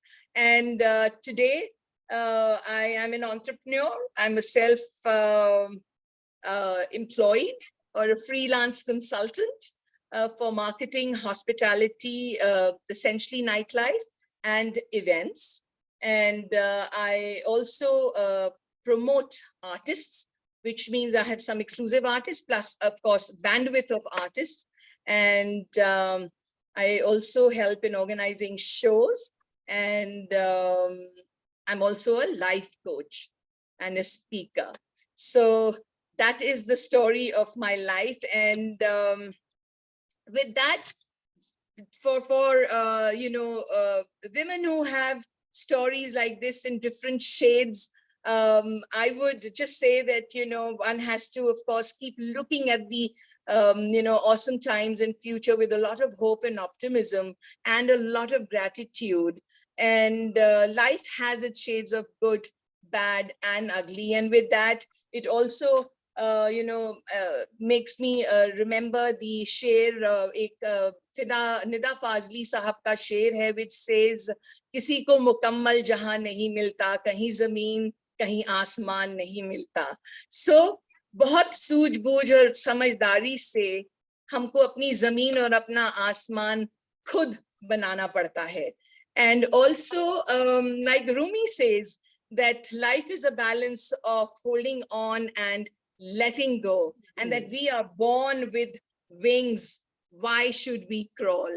So with that, I think we all need to keep finding creative solutions in our life whenever we, are getting to face the downs and the lows of life, and keep surging ahead. So thank you so much. And I just hope that this is going to be useful for women to who needed to probably hear another such story of their life. Thank you for your time, and thank you for listening to me. God, this was. Thank you so much. That was, it actually gave me goosebumps. Absolutely, I realized that Ruby. to be the best in your life. Yeah, Nidhi, please. It was Rupali ji, no words. Dipali ji, no words. I think you were so inspiring, and you are so creative, and the way you spoke, I think it really, each and every person here can relate something out of it to their own lives. So it's wonderful, really good. Thank you so much. Thank you so much. Bravo, Dipali, bravo. Thank you so much. So Ladies and gentlemen, any question? Any questions? Or any views, any thoughts, anything you would like to add? Otherwise, Ji, by the way, I have also learned Bharatnatyam for 12 long years. So, oh, wonderful. So once nice a dancer, always a dancer. Yes, I agree to that. I think Ruby, Dipali ji, if there are any questions, we'll take them in the chat. Rupa, yeah, and we can just move forward and take the questions in the end if they come. Certainly. Thank you so much. She was so mesmerizing. You were really good. I mean, hats off to your grit, determination, and the zest for life. Thank you for sharing your life experiences with us. Thank you. Ms. Dipali Narula, we realize that to be the best, you should be able to handle the worst with equal competence. And you have to be the artist of your own life. If you can fly, why should you crawl? Having learned that, let us also come back now to a bit of reality with our banker, who will actually let us know that financial literacy comes with a lot of responsibility. Let me take the pleasure of introducing to you our banker for the day, Ms. Swati Pandey. She is the retail lending and senior manager of Canara Bank. And to give you a brief background. Excuse me, ma'am. Yeah, Karthik, we had a stand-up video. Yeah, we will come to that. Karthik. Let me just introduce her. You can play the AV and then you can put her, give her the sharing rights meanwhile. So that will take some time, which is why I just introducing her, and then you can put the AV. No, let the Stand Up India video come before that. Okay, fine, yeah. fair enough. Yeah. Okay. Karthik, you may play the video, and meanwhile, just because share. it connects. You know, when the bankers speak, then everything else is. It does. Nidhi, with you on that completely. Screen.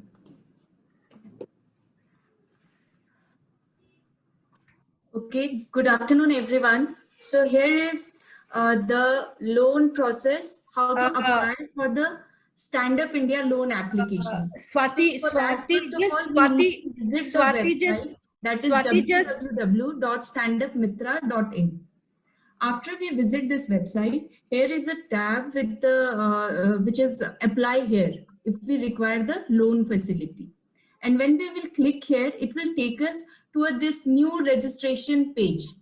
In this, we need to choose the option of new entrepreneur. Actually, as we know, this Stand Up India loan is for the new businesses. So we'll choose this option. Here it will ask for the name, email ID and mobile number in which we will receive the OTP.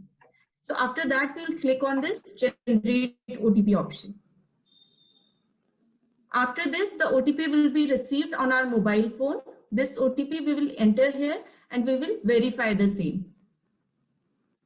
After we enter the OTP and it is verified, it will show us this, that the registration is successful. Basically, this first step is to register ourselves on the website of udyamimitra.in. After this, this page will open, which will ask for our basic personal details, which will be, few areas will be pre-filled like mobile, email ID and name that we had entered in the previous pages. After that, we'll fill this page and we'll submit it. So we will be registered in the Udyami Mitra portal. Then after that, this page will open, which will give us the option of applying for loan. So for applying for loan, here is this tab, Loan Application Center. We have this another tab that is Handholding Agency. COWE is the part of this handholding agency. There are many agencies that give us the guidance, and if there is any issue, they support us regarding the loan application. So these are the various agencies that are associated with SIDBI for this. For applying for the loan, we'll click on this tab, Loan Application Center. Then this will show us the various kinds of loans that are available under the scheme. So as per our eligibility and terms and conditions, we can apply. And to understand that, we can click on this read more to understand the various loans criteria. After we choose our loan, for like if I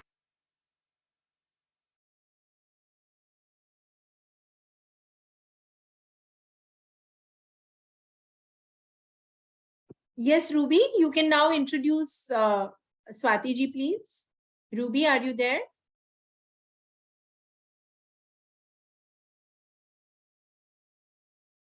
Ruby, are you there?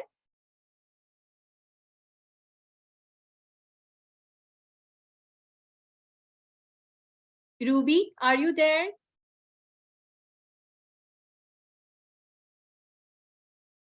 Swati ji? Good evening, ma'am. Yeah, Swati ji, I think there is some connectivity issue with Ruby. I don't know. So we can just hear you, please, instead of. It's absolutely okay, ma'am. If I can just get the sharing rights on this ID, I can just quickly start. Karthik, can you start the screen sharing, please, for Swati ji? So she's on Abhinav. Yeah, please give me the sharing rights on that. Yeah, Karthik, are you there? Yes, ma'am. Given, ma'am. Okay, Swati ji, it's been given to you, please. Yeah. Yeah, thank you, Swati.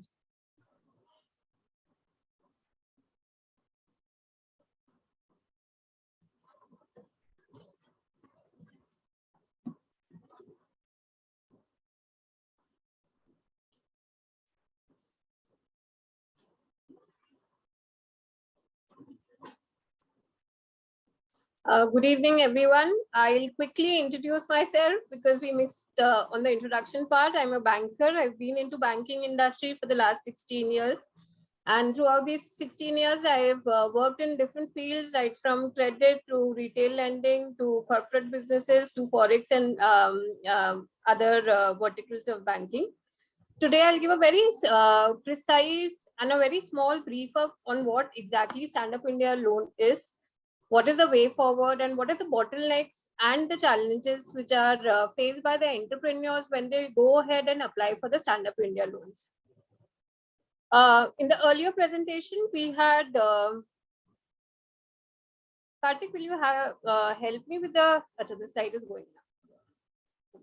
So I'll not detail much about what is Stand Up India because we have already read about it, heard about it, what is the Stand Up India loan. It is a loan which you can apply between 10 lakhs to 1 crore.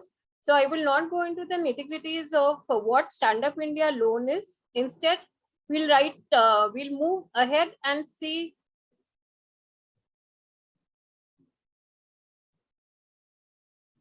Karthik, can you help me, because my slides are not moving ahead?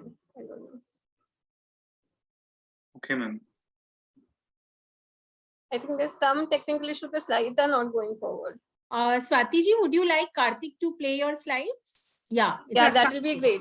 Yeah. Karthik, you also have this presentation with you. Yeah. Yeah.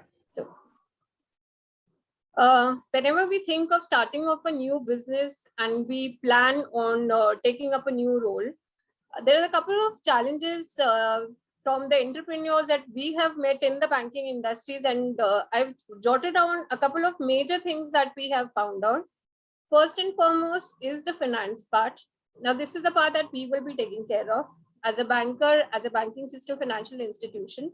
Whenever finance is a concern for the entrepreneurs, who can easily approach your banks, and in the going slides, I'll explain how the bank can be helpful to you. Other problems and challenges that are faced by them are business planning, how to plan the business model, how to go about, what infrastructure is needed, what amount of fund they will be requiring for putting up that infrastructure. Another thing that we have seen in most of the entrepreneurs, before coming up with a plan and even approaching a bank, there are a couple of months of self-doubt and uncertainty that goes in them. Is this the right step for me? Can I do it? Can I do forward? So I would just suggest that if you have a firm determination and you have confidence in yourself and your business model, please do not waste those months in doubts and uncertainties. Please work on it and approach your financial institutions for further help. Marketing becomes a challenge because the budgets are limited, and obviously decision making of whether to take the step ahead of becoming an entrepreneur or not. In a brief, Stand Up India scheme, it was started in the year 2016, and throughout the years, over the years, if we see, it is becoming more and more popular. The government is promoting it, the financial institutions are promoting it, and overall, if we see in India, by financial year 2021-22, there has been a mammoth expansion that has happened in the loans that are granted in this particular scheme. Earlier, we were discussing also about the beneficiaries of the Stand Up India scheme. If I give you in a very precise form, I've tried to make this slide. So there is nothing that I need to explain in this. The women beneficiaries have more than about, say, 75 to 80% of share in getting Stand Up India loans. Now the question comes, I have made a business model. I have applied the loan in the Stand Up Mitra scheme, done all the formalities, but still my application got rejected. Now in this particular slide, if I may take the advantage or liberty of being bilingual, because we have a diverse audience, so I want everyone to understand where they go wrong. First and foremost thing, whenever an application comes to us, the first thing we check is the credit score. Now for business loan, your credit score, it's not that your credit score is going to lead for rejection of your application. But what we see is, are there any red flags in your credit score? What do I mean by red flags is, suppose there is a default that you've been done in any financial institution. Suppose I'm from Canara Bank. आपने loan apply किया है Canara bank में, but आपने एक default किया है इन state bank of India. So when we see the credit history, हम लोगों को वो default अगर है loan application में, then it becomes a red flag for us whether we should be financing that particular startup or we should not. When it is a greenfield project, obviously it is a completely new thing. In that case, we also see the proprietor, or if it is a partnership firm, we see their credit scores. If there is a default or bankruptcy, or there is a tendency of doing late payments. Second mistake that a lot of people do is they keep on checking their CIBIL scores. And I don't know why it has become so fancier to know your CIBIL scores, because if you open the internet, there'll be so many sites telling you, check your credit score now, check this now. But to be honest, checking your scores every now and then, rather than doing more good to you, it will do more harm to you. Because when we check the credit scores, if there are too many applications or too many inquiries being done from different organizations, then as a banker, a question comes to us that maybe this person is approaching to multiple financial institutions and is being rejected. That is the reason why he's again and again checking the CIBIL score for the same kind of loan. So all the entrepreneurs who are there, please, it's a request, and it's a request to everybody. Don't make a habit of checking your CIBIL score for no reason. It is not advisable at all. Secondly, business plan. Now, when we are doing a Stand Up India loan, obviously you don't have a unit. We have no means to see what is the profit that you are making, what is the cash inflow that is happening, what is the capital that you are investing. So what do we judge? We see how realistic your business plan is, because we'll be funding an idea. Right now, जैसे हम एक बीज को लगाते हैं, तो अभी आप एक बैंकर के पास जब आए हैं, आपको बीज लेके आए हैं, आपको हमको प्रोजेक्ट करके दिखाने हैं उस बीज में को आप एक सुंदर पेड़ जो बहुत सारे फ्रूट्स देता है या फ्लावर्स देता है, वो आप कैसे बनाएंगे. So your business plan is extremely important when you are submitting a Stand Up India loan application. Please specify everything in it. What is the market research that you've done? How do you intend going forward? What all you will be doing in it? What will be the ways by which you will be getting cash flows in this business and ultimately making profits? So your business plan is extremely important. Please give a lot of thought in it. It is one of the most important things that we look forward while doing a loan application. Third reason could be inadequate documentation. Documentation, although for Stand Up India, is very, very simple, and there are even the bankers who will help you in making the documentation. But keep the primary things handy. Your firm should be registered. So make a trade, get a trade license done. We would need your KYC documents. If you have been filing ITR, we'll ask for the ITR. So make a small folder and start keeping all the documentation that will be needed. The documentation part is very clearly mentioned on the Stand Up Mitra website also. Plus, if you approach any financial institution, they are also going to very readily help you in that. Another thing is weak cash flow. अभी weak cash flow, I will not explain it into banking terms. Simple terms में अगर मुझे बताना है, जो हमारा audience है, cash flow का मतलब हो गया आपने कितना पैसा आप अपनी बिजनेस में डाल रहे हो और कितना पैसा आपका बिजनेस से बाहर निकल रहा है. अगर हमको लगता है कि आपका पैसा बिजनेस में ज्यादा जा रहा है और पैसा निकल कम रहा है, then it is a good sign for us कि आप बिजनेस को इन्वेस्ट करके आप उसको ग्रो कर पाएंगे. लेकिन अगर हमको लगता है कि ओनली एक्सपेंसेस ही होते जा रहे हैं और उतना प्रॉफिट्स आपके नहीं आ रहे हैं, then again it is a red flag to us कि whether this firm will be able to do good in the future or not. तो जब आप कैश फ्लो अपना दिखाते हैं प्रोजेक्ट में, प्रपोजल में, प्लीज सी कि आपका कैश फ्लो प्रॉपर्ली उसमें मेंशन हो. Then comes another factor which is a risky industry. अभी risky industry, what do we mean by that? Whenever we are doing a loan proposal, हम industry wise भी देखते हैं. For example, if we talk about hospitality industry or the aviation industry, they had a major backset in during COVID times. अब इसमें अगर suppose आपने सोचा है मुझे hospitality में ही जाना है, for a banker you will not change your dream. You want to do hospitality only.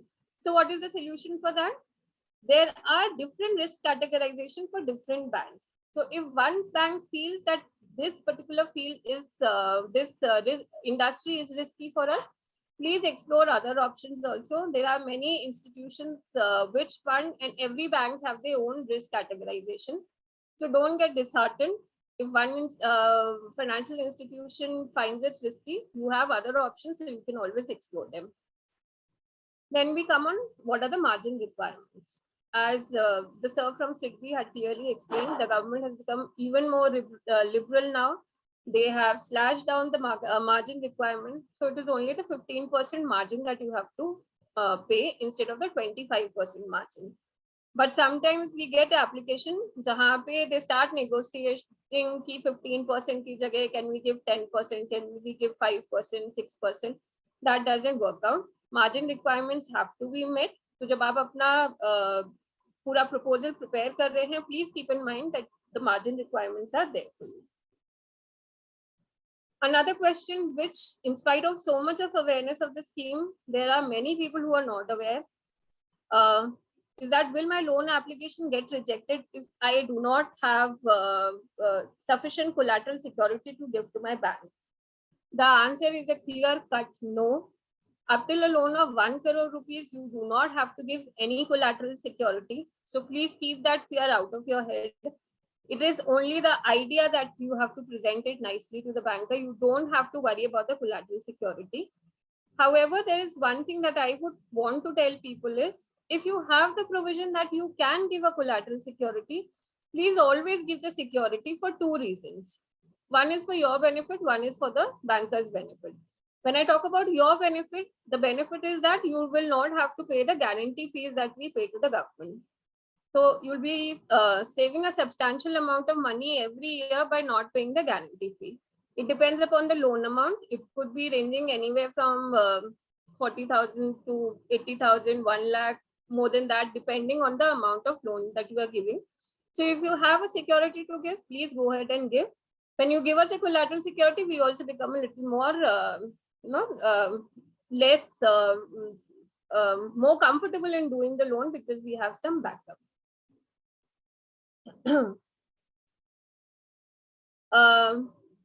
Again, one more thing, as keen the entrepreneurs are for getting a Stand Up India loan. More than them, probably I think as bankers, we are keen to give funding under Stand Up India. Not just because we have targets, but it is one of a loan where you feel very happy because you are not just making one person live their dream, rather than you are supporting a lot of people who are attached to it, a lot of people who will be getting employment. So as bankers, we feel we are a part of the economy and we are making the society grow. So together as entrepreneurs, as the financial institutions, we will work together to our dream of atmanirbharbharat. And please freely make your proposals. Bankers are very liberal in doing Stand Up India loan. The proposal just has to be viable. You should have a good credit history. And earlier, people who have done management, we used to say there are 5 C's of giving funding. So it used to be capacity, capability, conditions, character, and collateral. Now with Stand Up India, it has become 4 C's because we are not asking for the collateral, which used to be the biggest tension. Ki loan to lena hai, par main dunga kya collateral mein? So with this, I would like to end my presentation. If there's anything else that I can help, or if there are any questions, most welcome. Swati ji, this was very, very exhaustive and very, very well put. And your presentation and your PPTs and do's and don'ts. Thank you so much. Ruby, could you join back, please? Ruby, are you there? Yeah, I'm there. Okay, so Ruby, could you just quickly introduce her? At that time, there was some connection loss or whatever. Yeah, halfway through I realized. Yeah, that's correct. So Swati Pandey has 16 years of banking experience. She is a senior manager and a retail lending head with Canara Bank.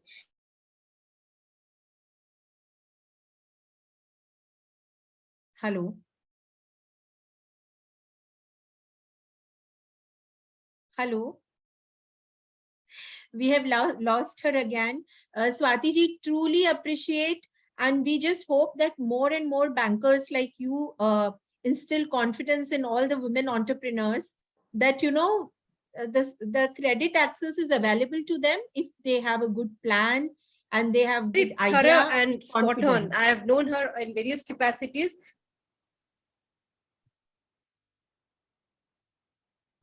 There seems to be some zincs about your introduction, Swati ji. I guess so. The moment I said I figured I am out of the scene. Yes. Can you do it again, Ruby, quickly, because we could not hear you. Just can you do it again? Thank you. Okay. Yeah. So Swati has 16 years of banking experience, and she is a senior manager with Canara Bank and head of retail lending. And she actually knows the lending scenario spot on and very thorough with her knowledge and her customer service abilities, which you don't usually expect in an Indian bank.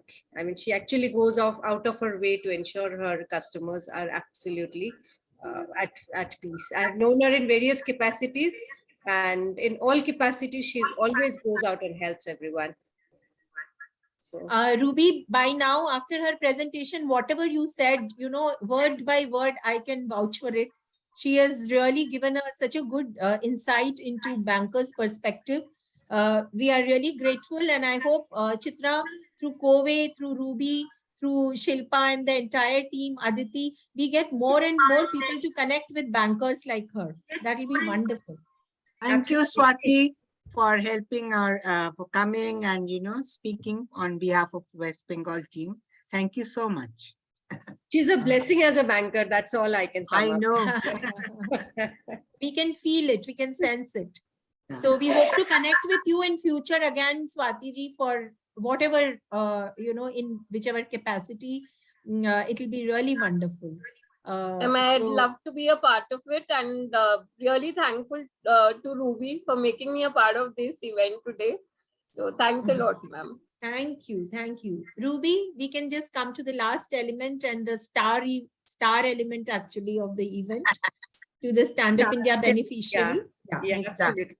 So from Swati, we realized that the difference between impossible and possible lies in the person's determination, and winners are ordinary people with extraordinary determination. And our loan beneficiary, the SUI beneficiary, Ms. Snigdha Biswas, who is the proprietor of Biswas Enterprises, is just a point in case. Snigdha, may I request you to share your entrepreneurial journey and how SUI scheme helped you to scale up your business, please. Over to you, Snigdha. Yes. Good afternoon, everyone. Hello, ma'am. My name is Snigdha Biswas.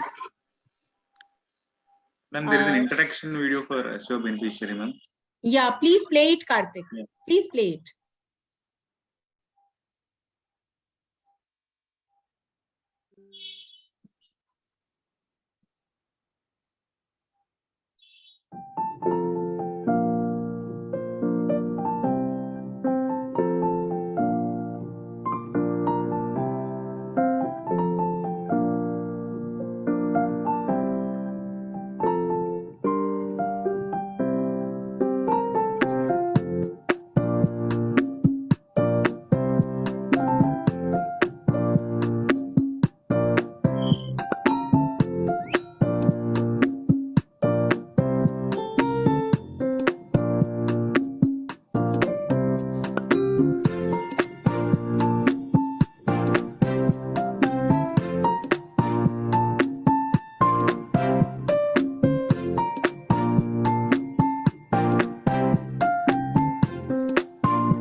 Snigdha, you may start now. You may begin to explain. Yeah, thanks. My name is Snigdha Biswas. मेरा manufacturing unit है garments का, और मेरा manufacturing unit का नाम बिस्वास enterprise है। पहले मैं आईटी सेक्टर पे काम करती थी, दूसरों को देखती थी सब कोई अपना कुछ ना कुछ स्टार्टअप कर रहे हैं, फिर मुझे भी लगा कि खुद का स्टार्टअप करना चाहिए। फिर सब प्लानिंग करने के बाद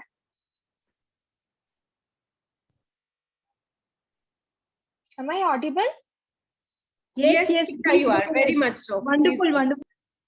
फिर लगा खुद का स्टार्टअप करना चाहिए, तो फिर सब प्लानिंग करने के बाद एक मैन्युफैक्चरिंग यूनिट ओपन की।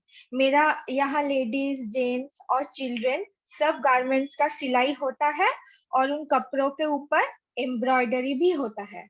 मेरा बिजनेस में हमेशा से एक्सपैंड करना चाहती थी, लेकिन मेरे पास सफिशिएंट फंड नहीं था। मैं थोड़ा टेंशन में थी कैसे फंड मिलेगा और कैसे बिजनेस को एक्सपैंड करूं। फिर एक दिन मैं बैंक गई और मैनेजर से बात की, तो उन्होंने मुझे बताया इस स्कीम के बारे में. Then I approached Swati ma'am. सब मेरे पास सब डॉक्यूमेंट्स थे और लोन लेने के लिए जो जो क्राइटेरिया चाहिए सब मेरा मैच हुआ. मेरा CIBIL score, income tax file और ट्रेड लाइसेंस सब मैम को दिखाया. मैनेजर ने बोला था फिजिकल वेरिफिकेशन होगा एंड मैम मेरा यूनिट पे आई और फिर फिजिकल वेरिफिकेशन हुआ और मुझे 30 लाख का लोन मिला. Swati ma'am was very helpful. She guided me through every step कैसे क्या करना है and now I have sufficient fund मेरा business expand करने के लिए और फिर मैं अपना second unit open की manufacturing unit garments का ये loan money से. I bought 2 computerized automatic machine of 21 head. This saved my manpower. Target turnover 1 crore का था और अभी मेरा टर्नओवर 1 करोड़ 49 लाख है. Thank you. That was amazing, Snigdha. So Thank you, please ma'am. ask her questions or tell us whatever you want to. She's one woman who really inspires me. Such a young girl doing such a wonderful job. Absolutely agree with you, Ruby. She is actually, she can be an icon for Stand Up India scheme for all those greenfield enterprise जिनका first timers होते हैं, अपना first venture start कर रहे होते हैं and business करने के लिए funds की जरूरत होती है. So Stand Up India is there to help you. The scheme is there to help you. I agree. You're really a star. So Thank you. with how many workers you had started? At first, I started with 5 workers. It was a small unit really, but now I have 14 workers. I have this new automatic computerized machine. So this saves my manpower. Only one man is required who will input the designs and those 21 heads will automatically design everything. So can you tell something about your customers? Yeah, customers mainly like we have a very good will among ourselves. Like what they want, we exactly give them. Means I always meet their requirements and expectation. Like the design they want, जैसा चाहिए उनको design, जिस तरह का सिलाई चाहिए, उसी तरह का एकदम उनको करके देते हैं. और टाइम जैसे बोलता है कि इस टाइम पे दीदी मिल जाना चाहिए, लेट ना करे, तो एकदम सब उन्हीं की जैसा चाहिए डिजाइन, जैसा समय पे चाहिए तो सब कर देते हैं. तो इससे customers are really happy. Thank you so much. It is very inspiring. Nigdha, आपका क्या इस डिजाइनिंग या क्लोथ्स के उसमें पहले एक्सपीरियंस था क्या? नहीं, पहले एक्सपीरियंस नहीं था. आई नो सम पीपल जो इस फील्ड में है, तो उनसे बात करके then I started this journey. Very good, bravo. Just one more thing, Nidhi ji, you might find this very interesting. Preeti would like to join COWE. Preeti unfortunately is not in Calcutta. She's based out of Pune. So you'll have to help her understand how to join. Okay. We will definitely. I would have done all the formalities and then care. Maybe Preeti ji can gather a few more like-minded people and she can start a chapter of COWE in Pune. What about it, Madhu ji? Yes. Yes, Nidhi ji, I'm quite inspired, and yes, we would like to do this. I would talk to a few more people. How many people will start a chapter? We need 11 people more to start to begin with, 10 people actually, and the whole everything, all the guidance will be given to you. So we'll connect with you, Preeti ji. Madhu ji will connect with you, and we can decide the nitty-gritties. Let's see how we work around it. That will be wonderful. Madhu ji, do you want to say something? Do you want to add? Yes, Preeti. Definitely we'll connect with you, and we are very keen to start a sub-chapter in Pune. Okay. Thank you. So, Snigdha, one thing I wanted to ask. What type of customers initially you got? Like just now also, to whom are you supplying? Can you throw some light on that? Yes, I'm supplying shop owners, those like wholesale sellers, and sometimes also like we produce our own clothes and then we go to in Kolkata. I guess some of you know there is a Bara Bazaar where we sell clothes in wholesale rate, and Mangla Hart we sell our clothes there also. Mostly we get orders from private shop owners and sellers who sell clothes in wholesale. And from some shop, like recently I received order from Manyavar's shop for their embroidery on kurtas. That's wonderful, Snigdha. That's really wonderful. And may I know, just for awareness and for the people who are going to listen to this later also, what type of return on investment is there for you in this business? An idea, approximately. Ask her about the profit. Yeah, profit. I'm talking about the profit that you are able to get in this, Snigdha.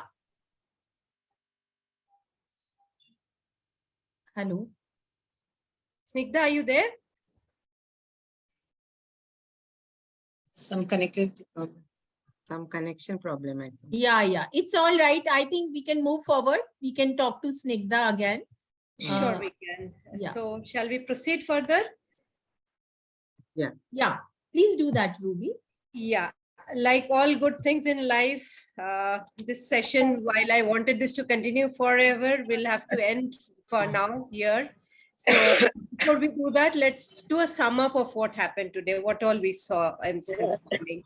We had our wonderful speaker, Miss Roopa Khandelwal, who's the Secretary of Webinar Series. Family.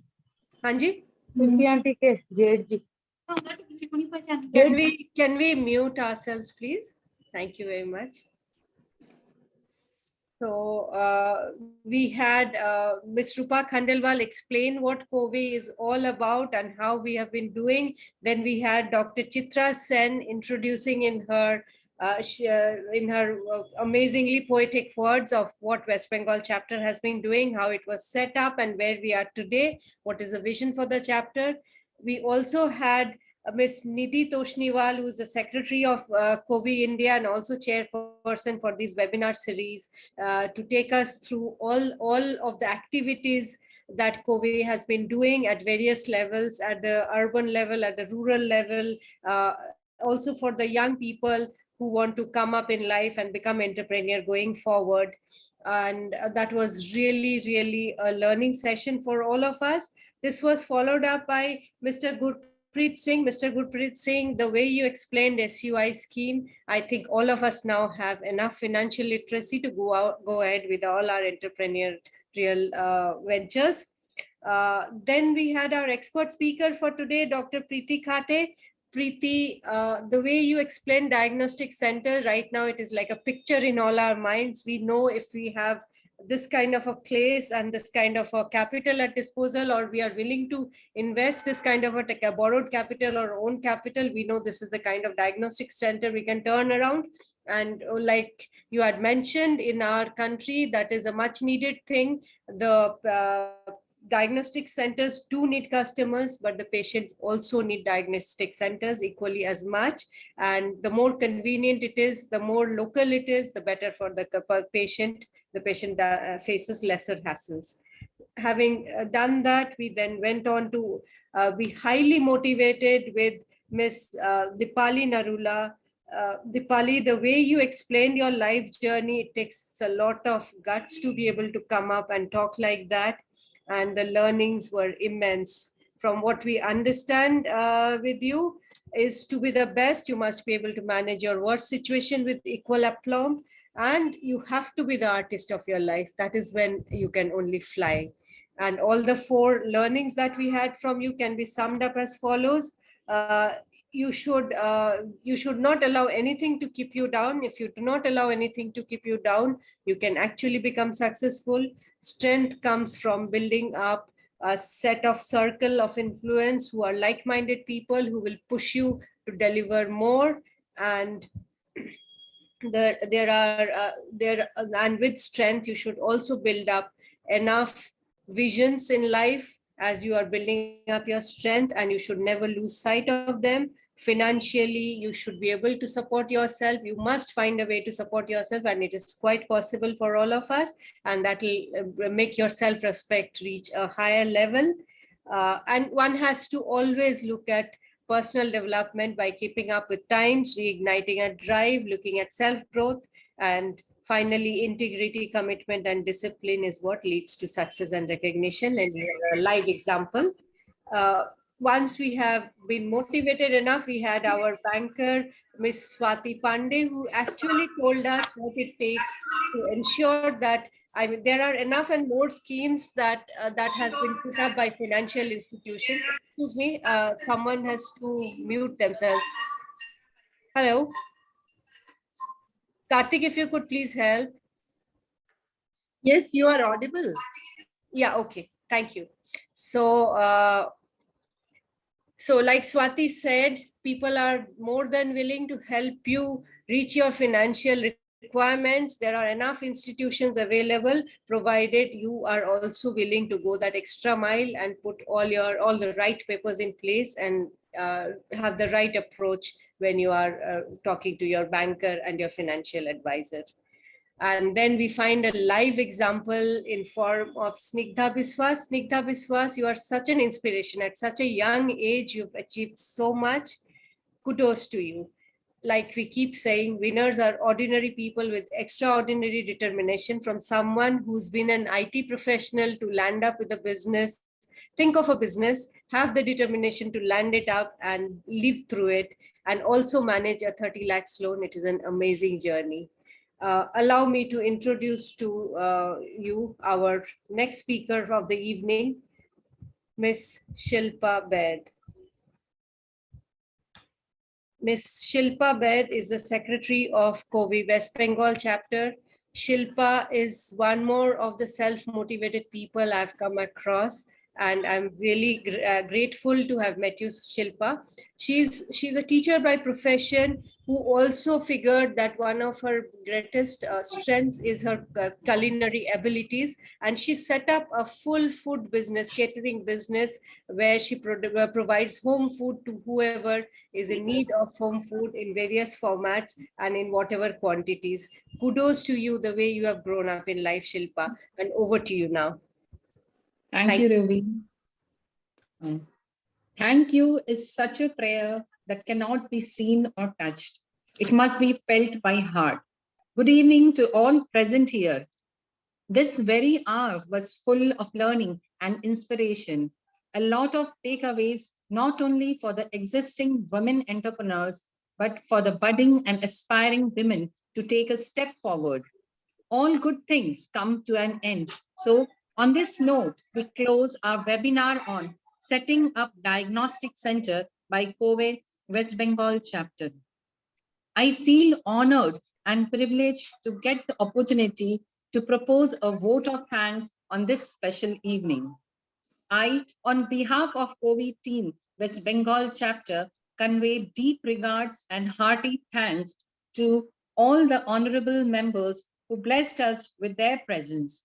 My gratitude to our National President and Director, COWE India, Ms. Madhu Tyagi, the force behind this initiative.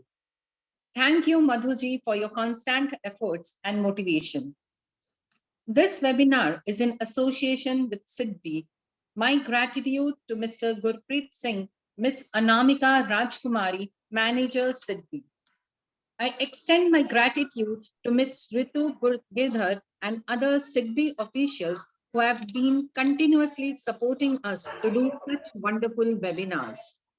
A special thanks to our esteemed and distinguished speaker, Dr. Preeti Kathe, founder Eon Diagnostic Candescent Living. Thank you for giving your precious time and sharing insightful experiences with us. My sincere thanks to Ms. Dipali Narula, our motivational speaker, a consultant, marketing, events, and hospitality, who graced us with her motivational journey. I would also like to extend my gratitude to Ms. Swati Pandey, Retail Lending and Senior Manager, Canara Bank. Thank you so much, ma'am. Thank you, Ms. Snigdha Biswas, SUI beneficiary, proprietor, Biswas Enterprise. Thank you so much for sharing how COWE helped you to grow. I'm very thankful to all the founder directors of COWE India. Ms. Uma Gurkha, Ms. Suman Kumar, Ms. P. Sodamini, Ms. Girija Reddy, Ms. Sailja Reddy, Ms. Sandhya Reddy, also the chairperson of the board of directors. You all guide and radiate a source of energy within us. I'm extremely privileged to extend my gratitude to our NMC and webinar team. Ms. Madhu Tyagi, current National President and Director of COWE India, Ms. Nidhi Toshniwal, Chairman, Webinar Team and Secretary, COWE India, Ms. Aparna Darsi, Joint Secretary, COWE India, and Vice President, Chairman, Webinar Team, Ms. Roopa Khandelwal, Secretary, Webinar Team and Executive Committee Member, COWE Rajasthan. We all have been fortunate enough to be backed up by a team who is so motivated and dedicated as all of you. Thank you, press and media, for your constant support and all the students joining from the AV room from various colleges across India. I thank our webinar team program manager, Mr. Karthik, for his technical support for the entire session. I also thank Ms. Sejal Gursahani for social media promotion. I also thank all the backhand head office team for their constant support, Ms. Navneeta, Ms. Usha, and Ms. Sushila for their unending support. Before thanking the audience, I thank our West Bengal President, Dr. Chitra Sen, and my entire West Bengal team for putting up so many efforts to make this webinar a great success. Finally, I thank the audience for their active participation and attending this webinar with such enthusiasm. I cannot thank everyone enough for involvement they have shown and willingness they have expressed to take on the completion of this webinar beyond their comfort zones. If time is money, then today you have spent millions for us. Thanks to all of you, all and every one of you, for making this event successful. न पूछ कि मेरी मंजिल कहाँ है, न पूछ कि मेरी मंजिल कहाँ है, अभी तो सफर का इरादा किया है, न हारूंगी चाहे कुछ भी हो जाए, न हारूंगी चाहे कुछ भी हो जाए, ये मैंने किसी और से नहीं, खुद से वादा किया है. Have a wonderful evening. Thank you. Team, Wonderful. this was absolutely fantastic. Silpa